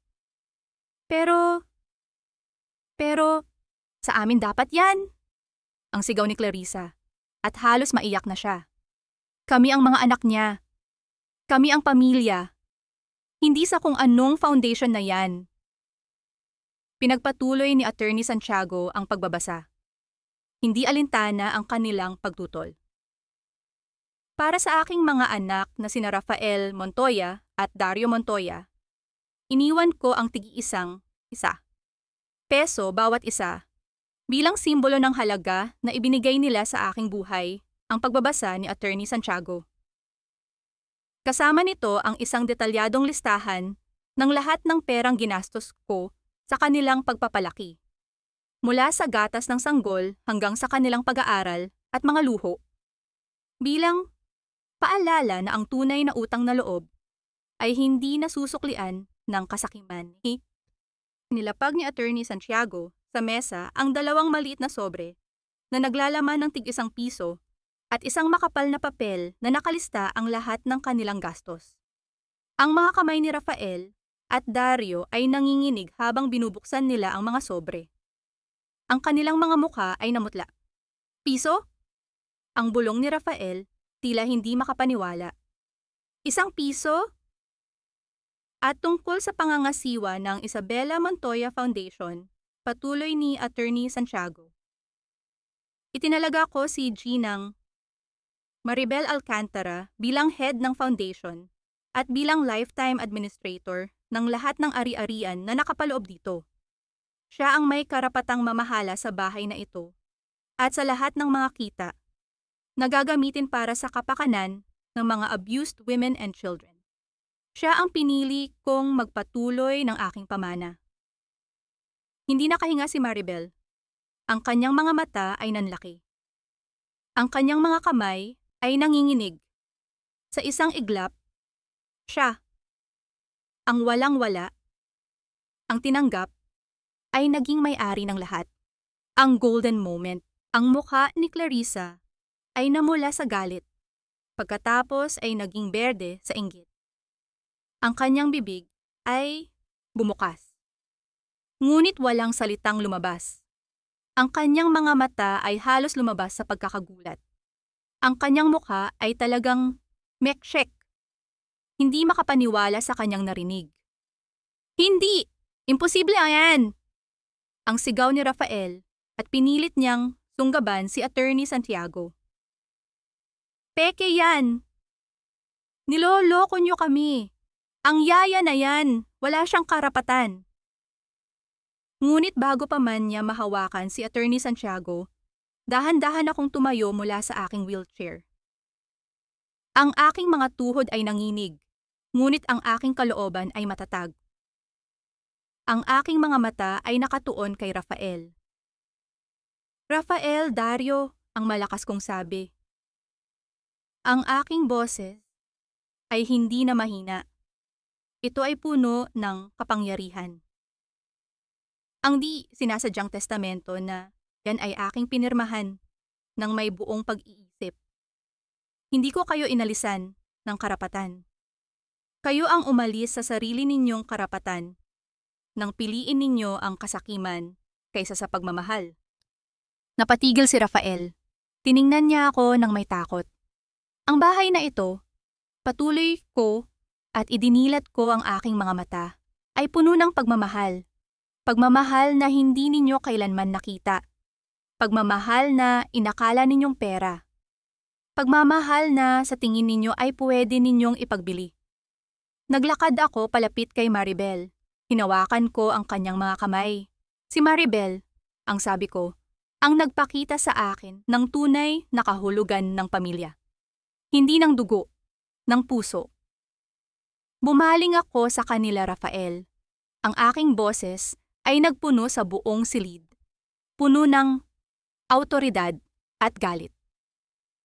Ang di sinasadyang testamento na inyong narinig, ang sabi ko, ay hindi di sinasadyang testamento ng isang namatay.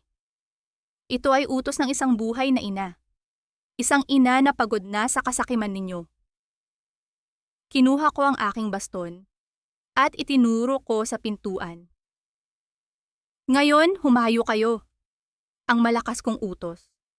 Ang aking boses ay umalingaw-ngaw sa buong bahay, tila isang kulog. Kutkoy niya tao! Go away from my house! Ang kanilang mga muka ay puno ng gulat. Ang kanilang mga mata ay nanlaki. Hindi sila makapaniwala.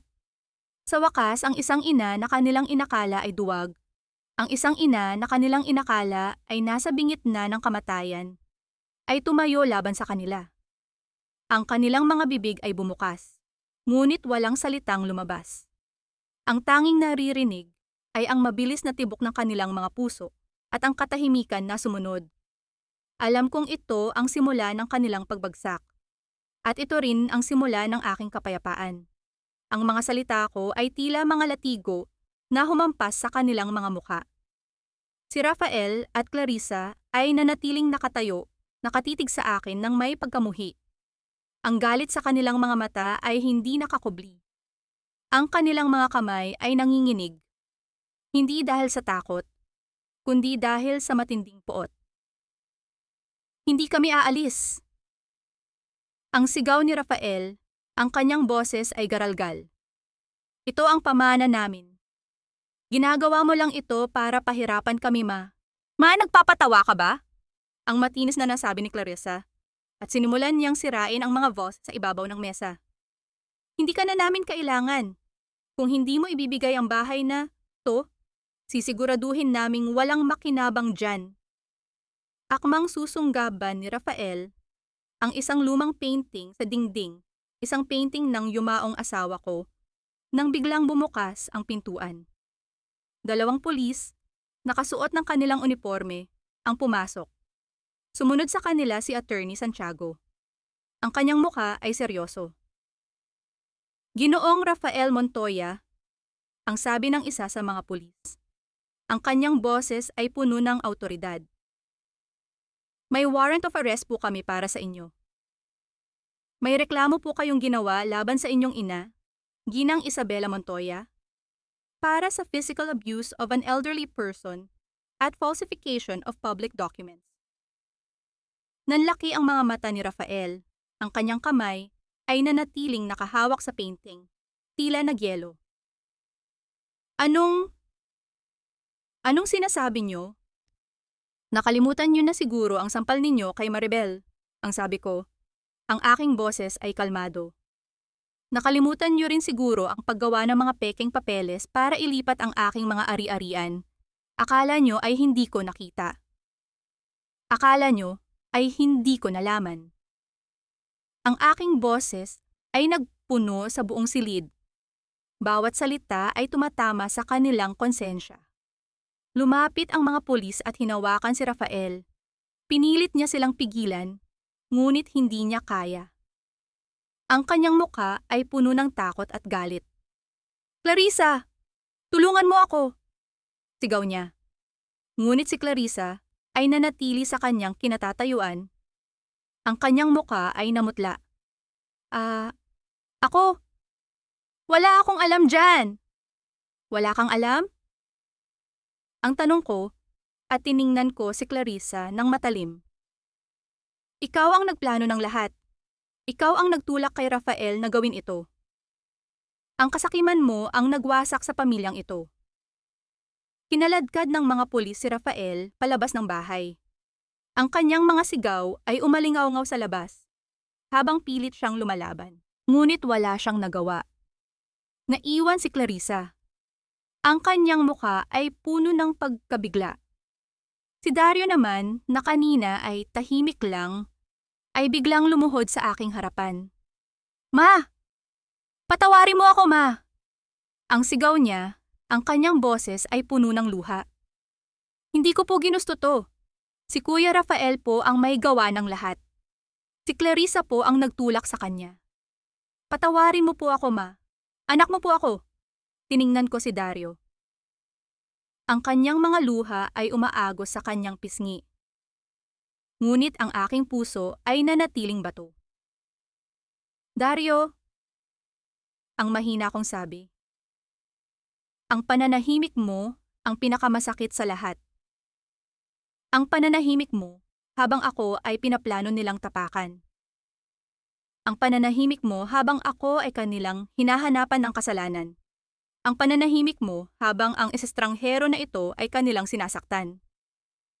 Hindi ako yumakap sa kanya. Hindi ako nagpakita ng awa. Ang pagmamahal ko sa inyo ay matagal nang namatay. Ang patuloy ko Ang aking boses ay walang emosyon. At ang patay ay hindi na pwedeng buhayin. Umalis ka na, Dario. Hindi ka na parte ng pamilyang ito. Napatayo si Dario. Ang kanyang mukha ay puno ng sakit. Ang kanyang mga mata ay nanlaki. Hindi niya inaasahan ang aking mga salita. Ang bulong niya. Ngunit hindi ko na siya pinansin. Bumaling ako kay Maribel na nakatayo sa aking tabi. Ang kanyang mga mata ay puno ng pag-aalala. Maribel, ang sabi ko, pakisamahan mo sila palabas. Ayoko nang makita ang kanilang mga mukha sa bahay na ito. Kailanman. Naglakad si Maribel patungo kina Clarissa at Dario. Ang kanyang mga balikat ay nakatuwid. Ang kanyang mga mata ay matatag. Hindi na siya ang takot na babae na lumuhod sa akin noon. Ngayon, siya ay isang babae na may kapangyarihan. Umalis na po kayo, ang sabi ni Maribel. Ang kanyang boses ay kalmado, ngunit may bigat ng awtoridad. Hindi na po kayo welcome dito. Walang nagawa si Clarissa at Dario. Walang nagawa si Dario para makuha ang aking tawad. Walang nagawa si Clarissa para pigilan ang kanyang kapalaran. Tumunod sila kay Maribel palabas ng bahay. Ang kanilang mga balikat ay nakayuko. Naramdaman ko ang kakaibang kapayapaan na unti-unting kumalat sa aking dibdib. Ang pagod ay humabol sa akin, ngunit mayroon ding kasiyahan. Ang hustisya ay natupad. Ang kasakiman ay nabayaran.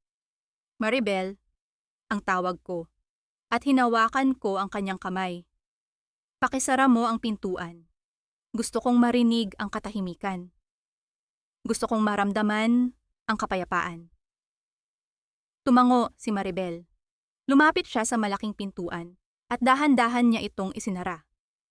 Ang tunog ng pagsara ng pinto ay umalingaw-ngaw sa buong bahay. Tila isang huling pahina ng isang lumang libro. Ang katahimikan ay bumalik.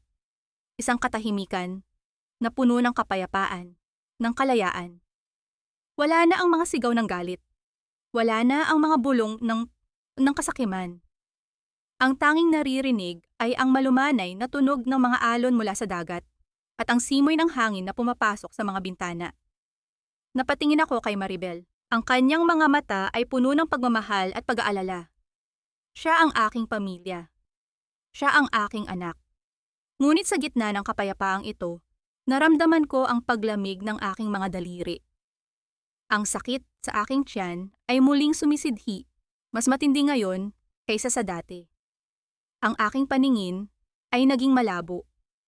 Naramdaman ko ang bigat ng pagod na kumakalat sa aking buong katawan.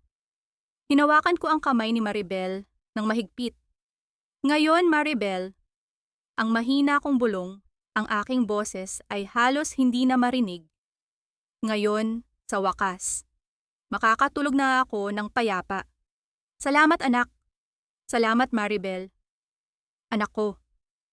Ang huling salitang anak ko ay tila naging isang hangin na lumipad mula sa aking mga labi.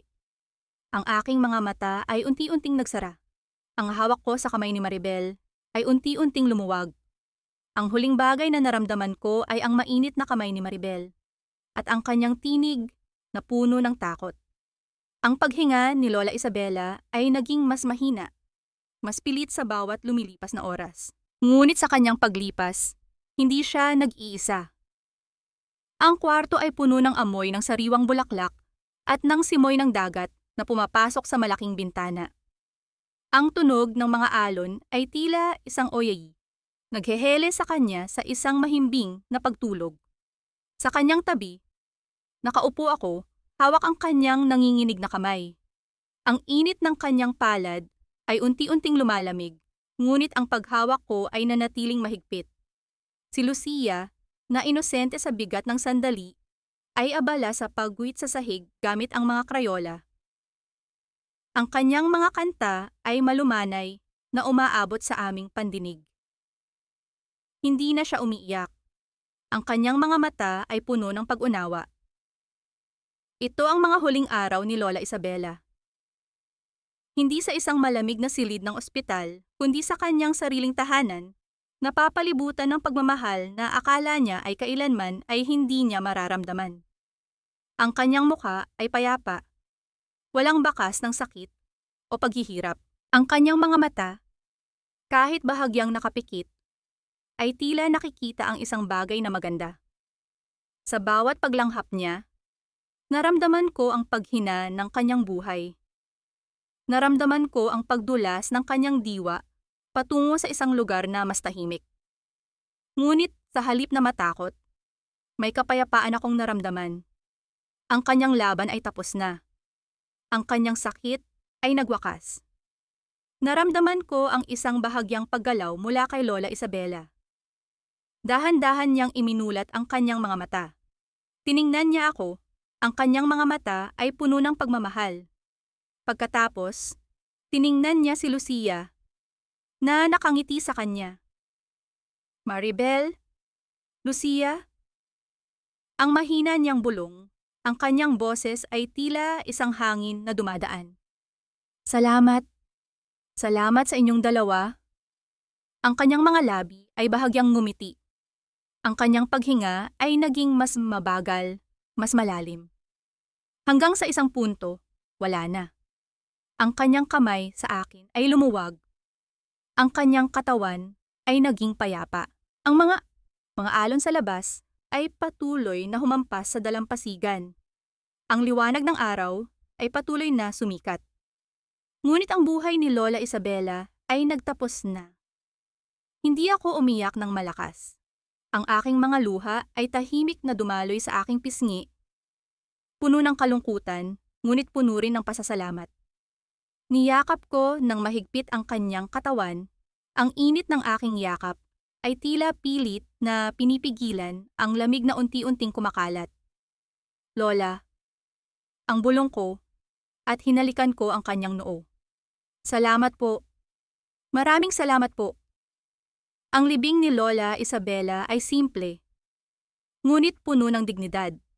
Ang maliit na simbahan sa San Narciso ay puno ng mga taong nagmamahal sa kanya. Mga kapitbahay na saksi sa kanyang kabutihan, mga customer na nakatikim ng kanyang pagmamahal sa lihim na kusina, at syempre, ako at si Lucia. Wala sila Rafael at Dario.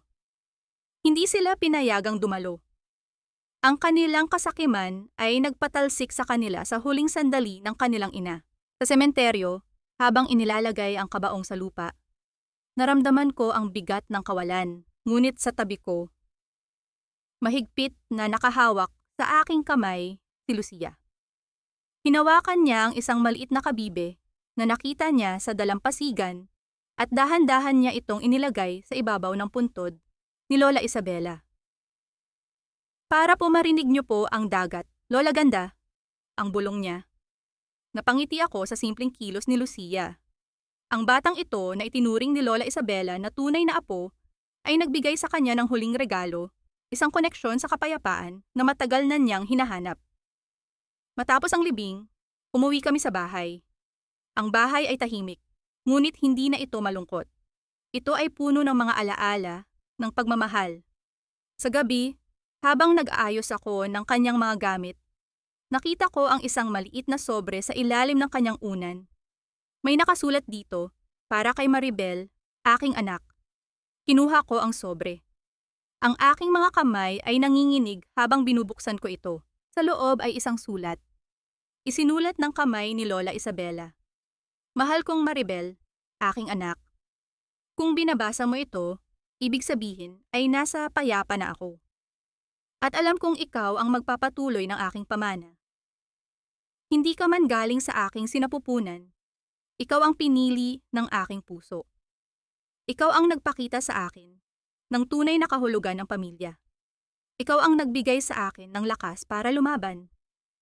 Ang bahay na ito, ang foundation, ang lahat ng aking iniwan, ay para sa iyo at kay Lucia.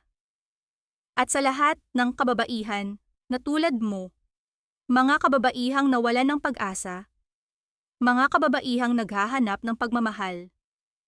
Huwag kang matakot, anak. Ang puso mo ay matatag. Ang iyong mga kamay ay puno ng pagmamahal.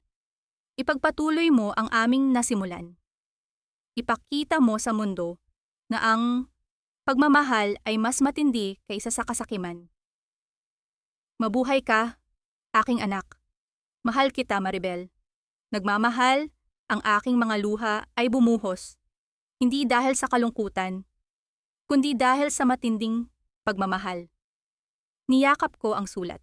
Ang mga salita ni Lola Isabela ay tila isang yakap, isang basbas. Lumabas ako ng kwarto at nagtungo sa dalampasigan. Ang gabi ay tahimik, ang mga bituin ay nagniningning sa itaas. Nandoon ako, nakatayo sa harap ng dagat, at naramdaman ko ang presensya ni Lola Isabela. Hindi siya nawala. Ang kanyang espiritu ay nanatili sa akin, sa bahay na ito, sa bawat alon ng dagat. Naghintay sila Rafael at Clarissa na mamatay ako para sa pera. Ngunit ako, si Maribel, ang estranghero, ay naging anghel na ipinadala ni Lola Isabela. Ang kanyang di sinasadyang testamento ay hindi lamang tungkol sa ari-arian. Tungkol ito sa pagmamahal, sa pag-asa, at sa pagbangon. At sisiguraduhin kong ipagpapatuloy ko ang lahat ng ito. Para kay Lola Isabela, para kay Lucia, at para sa lahat ng kababaihang nangangailangan ng liwanag. Lumipas ang 3 taon mula nang lumisan si Lola Isabela, ngunit ang kanyang diwa ay nanatiling buhay. Hindi lamang sa aming mga alaala, kundi maging sa bawat sulok ng kanyang tahanan. Ang dating lihim na kusina ni Lola ay hindi na sikreto. Ito ay umusbong, lumawak, at naging isang kilalang private dining at sentro ng pag-asa para sa mga kababaihan. Ang lumang bahay, bakasyunan, ay binigyan ng bagong buhay, hindi lamang sa pisikal kundi maging sa layunin. Ang mga dingding na dating nakasaksi sa mga lihim at kalungkutan ay puno na ngayon ng tawa ng mga kababaihan, ng mga kwento ng pagbangon, at ng amoy ng sariwang niluluto mula sa malawak at modernong kusina. Ang bawat silid ay binigyan ng makabagong disenyo na may mainit na ilaw at mga komportabling kasangkapan. Ngunit nanatili ang diwa ng nakaraan sa bawat lumang larawan ni Lola Isabela na nakasabit sa dingding. May amoy ng masarap na pagkain na lumalaganap, humahalo sa amoy ng bulaklak na sariwang pinitas mula sa hardin at ang preskong simoy ng dagat. Ang lahat ay nakasentro sa pagbibigay ng isang santuwaryo. Isang paraiso para sa mga kaluluwang napagod. Ako, si Maribel, ay hindi na ang babaeng takot na tumakas sa isang masamang nakaraan. Ako na ngayon ang head ng Isabela Montoya Foundation. Ang aking mga kamay na dati nanginig sa takot ay matatag na ngayon, na humahawak ng mga dokumento, nagpaplano ng mga proyekto, at gumagabay sa daan-daang kababaihan na tulad ko. Ang aking damit ay hindi na punit-punit na shawl, kundi elegante at formal, na sumasalamin sa aking bagong katauhan. Ngunit ang puso ko ay nanatiling malambot, laging handang makinig sa bawat kwento ng paghihirap, laging handang magbigay ng pag-asa. Si Lucia, ang aking anak, ay isang maligayang bata na ngayon. Ang kanyang mga mata ay puno ng kislap. Lumalaki siya ng may pagmamahal at seguridad. Isang pamilya na hindi lamang kami dalawa, kundi ang lahat ng kababaihan sa foundation. Ang pagpipinta niya ng mga kuko ay napalitan ng pagbabasa ng mga libro sa library ng foundation. Ang kanyang mga pangarap ay lumalawak, kasabay ng kanyang paglaki. Siya ang inspirasyon ng lahat. Ngunit paano naman ang mga taong minsang naging sanhi ng aming paghihirap? Si Rafael, matapos makulong ng halos 2 taon, ay nakalaya na. Ngunit hindi na siya ang dating Rafael na mayabang at mayaman. Ang kanyang lisensya sa pagiging abogado ay binawi. Ang kanyang asawang si Clarissa ay iniwan siya. Dinala ang lahat ng kanilang ari-arian at nagpakasal sa isang mas mayaman na negosyante. Nakita ko siya minsan sa isang kalsada sa Maynila, nagmamaneho ng taxi. Ang kanyang mga mata ay walang kislap. Ang kanyang muka ay puno ng pagod at pagsisisi. Ang dating malalaking kamay na minsang umangat para manampal ay abala na ngayon sa paghawak ng manibela. Walang anumang maipagmalaki. Si Dario, na tumanggi sa kanyang ina sa huling sandali, ay unti-unting nawalan ng lahat. Ang kanyang mga negosyo ay bumagsak. Ang kanyang mga kaibigan ay tinalikuran siya. Naging isang anino siya ng kanyang sarili. Lumilitaw sa mga balita bilang isang taong nawala ng direksyon, laging humihingi ng tulong sa iba. Ngunit walang natatanggap. Ang kanilang pagbabayad ay hindi ginto o pilak, kundi ang pagkawala ng dignidad, ng pamilya, at ng kapayapaan sa puso. Hindi ko sila pinatawad sa paraan na inaasahan nila. Ang kapatawaran ko ay hindi pagbalik sa kanilang dati kong pagmamahal. Ang kapatawaran ko ay ang pagpapatuloy ng buhay ni Lola Isabela. Ito ang pagpili na huwag na silang bigyan ng kapangyarihan sa aking puso. Ang aking kapayapaan ay nakuha, hindi sa pamamagitan ng pagkalimot sa sakit, kundi sa pamamagitan ng pagbuo ng isang bagay na mas malaki at mas makabuluhan mula sa abo ng aking nakaraan. Isang gabi, habang kumakain kami ni Lucia sa pribadong silid-kainan ng aming tahanan, napatingin ako sa malaking larawan ni Lola Isabela na nakasabit sa dingding. Siya ay nakangiti. Ang kanyang mga mata ay puno ng pagmamahal. Ang pagkain sa aming hapag ay masarap. Galing sa mga sangkap na binili sa lokal na merkado at niluto ng may pagmamahal. Ang ilaw sa silid ay mainit at nag-aanyaya. Niyakap ako ni Lucia. "Mama, ang sarap po ng luto mo." Ang bulong niya. Alam kong masaya si Lola Isabela. Ngumiti ako. Kinuha ko ang isang baso ng sariwang juice at itinaas ko ito patungo sa larawan ni Lola Isabela. "Salud, Mama Isa," ang sabi ko. Ang aking boses ay puno ng pagmamahal at pasasalamat. "Salamat sa lahat. Ang iyong diwa ay patuloy na nabubuhay." Sa harap ng dagat, kung saan nagsimula ang lahat, naramdaman ko ang simoy ng hangin na dumadampi sa aking balat. Ang pamilya ay hindi lamang dugo. Ang pamilya ay ang mga taong hindi ka kailanman iniiwan sa gitna ng bagyo. At sa bahay na ito, sa ilalim ng pagmamahal ni Lola Isabela, natagpuan ko ang aking sariling pagbangon, ang aking sariling kapayapaan, at ang aking sariling pamilya. Ang lahat ay nasa ayos na. Ang lahat ay nasa ayos na. Sa puntong ito, natapos na ang ating kwento. Nais kong magpasalamat sa iyo, mahal kong tagapakinig, sa iyong paglalakbay kasama si Isabela at Maribel, sa iyong pakikiramay sa bawat patak ng kanilang luha, at sa iyong pagdiriwang sa bawat ngiti ng kanilang tagumpay. Bilang manunulat, may mga bahagi ng kwentong ito na halos hindi ko kayang isulat. Ang bawat kirot ni Isabela, ang bawat takot ni Maribel, ay tila dinaramdam ko rin. Lalo na ang mga eksena ng pagtataksil at kawalang katarungan. Tila nag-iiwan ng pilat sa aking kaluluwa. Ang kwentong ito ay hindi lamang likha ng imahinasyon. Ito ay pinagtagpi-tagpi mula sa mga butil ng katotohanan na nakikita natin sa ating paligid. Mga babaeng tahimik na lumalaban, mga inang handang isakripisyo ang lahat, at ang walang hanggang pag-asa na ang kabutihan ay magtatagumpay. Ito ay isang paalala na ang pinakamalaking kalaban ay hindi ang iba, kundi ang sarili nating takot na tumayo at ipaglaban ang nararapat. Ang bawat buhay ay parang isang maliit na binhi na itinanim sa tigang na lupa. Sa simula, maaaring tila imposibleng lumago. Ngunit sa paglipas ng panahon, sa bawat pagsubok at bawat ulan, ito ay unti-unting sisibol, magiging matatag, at mamumulaklak sa pinakamagandang paraan. Sana sa pamamagitan ng kwentong ito, ay nahanap mo ang sarili mong pag-asa, ang sarili mong binhi ng pagbabago. Ngayon, nais kong itanong sa iyo, mahal kong tagapakinig.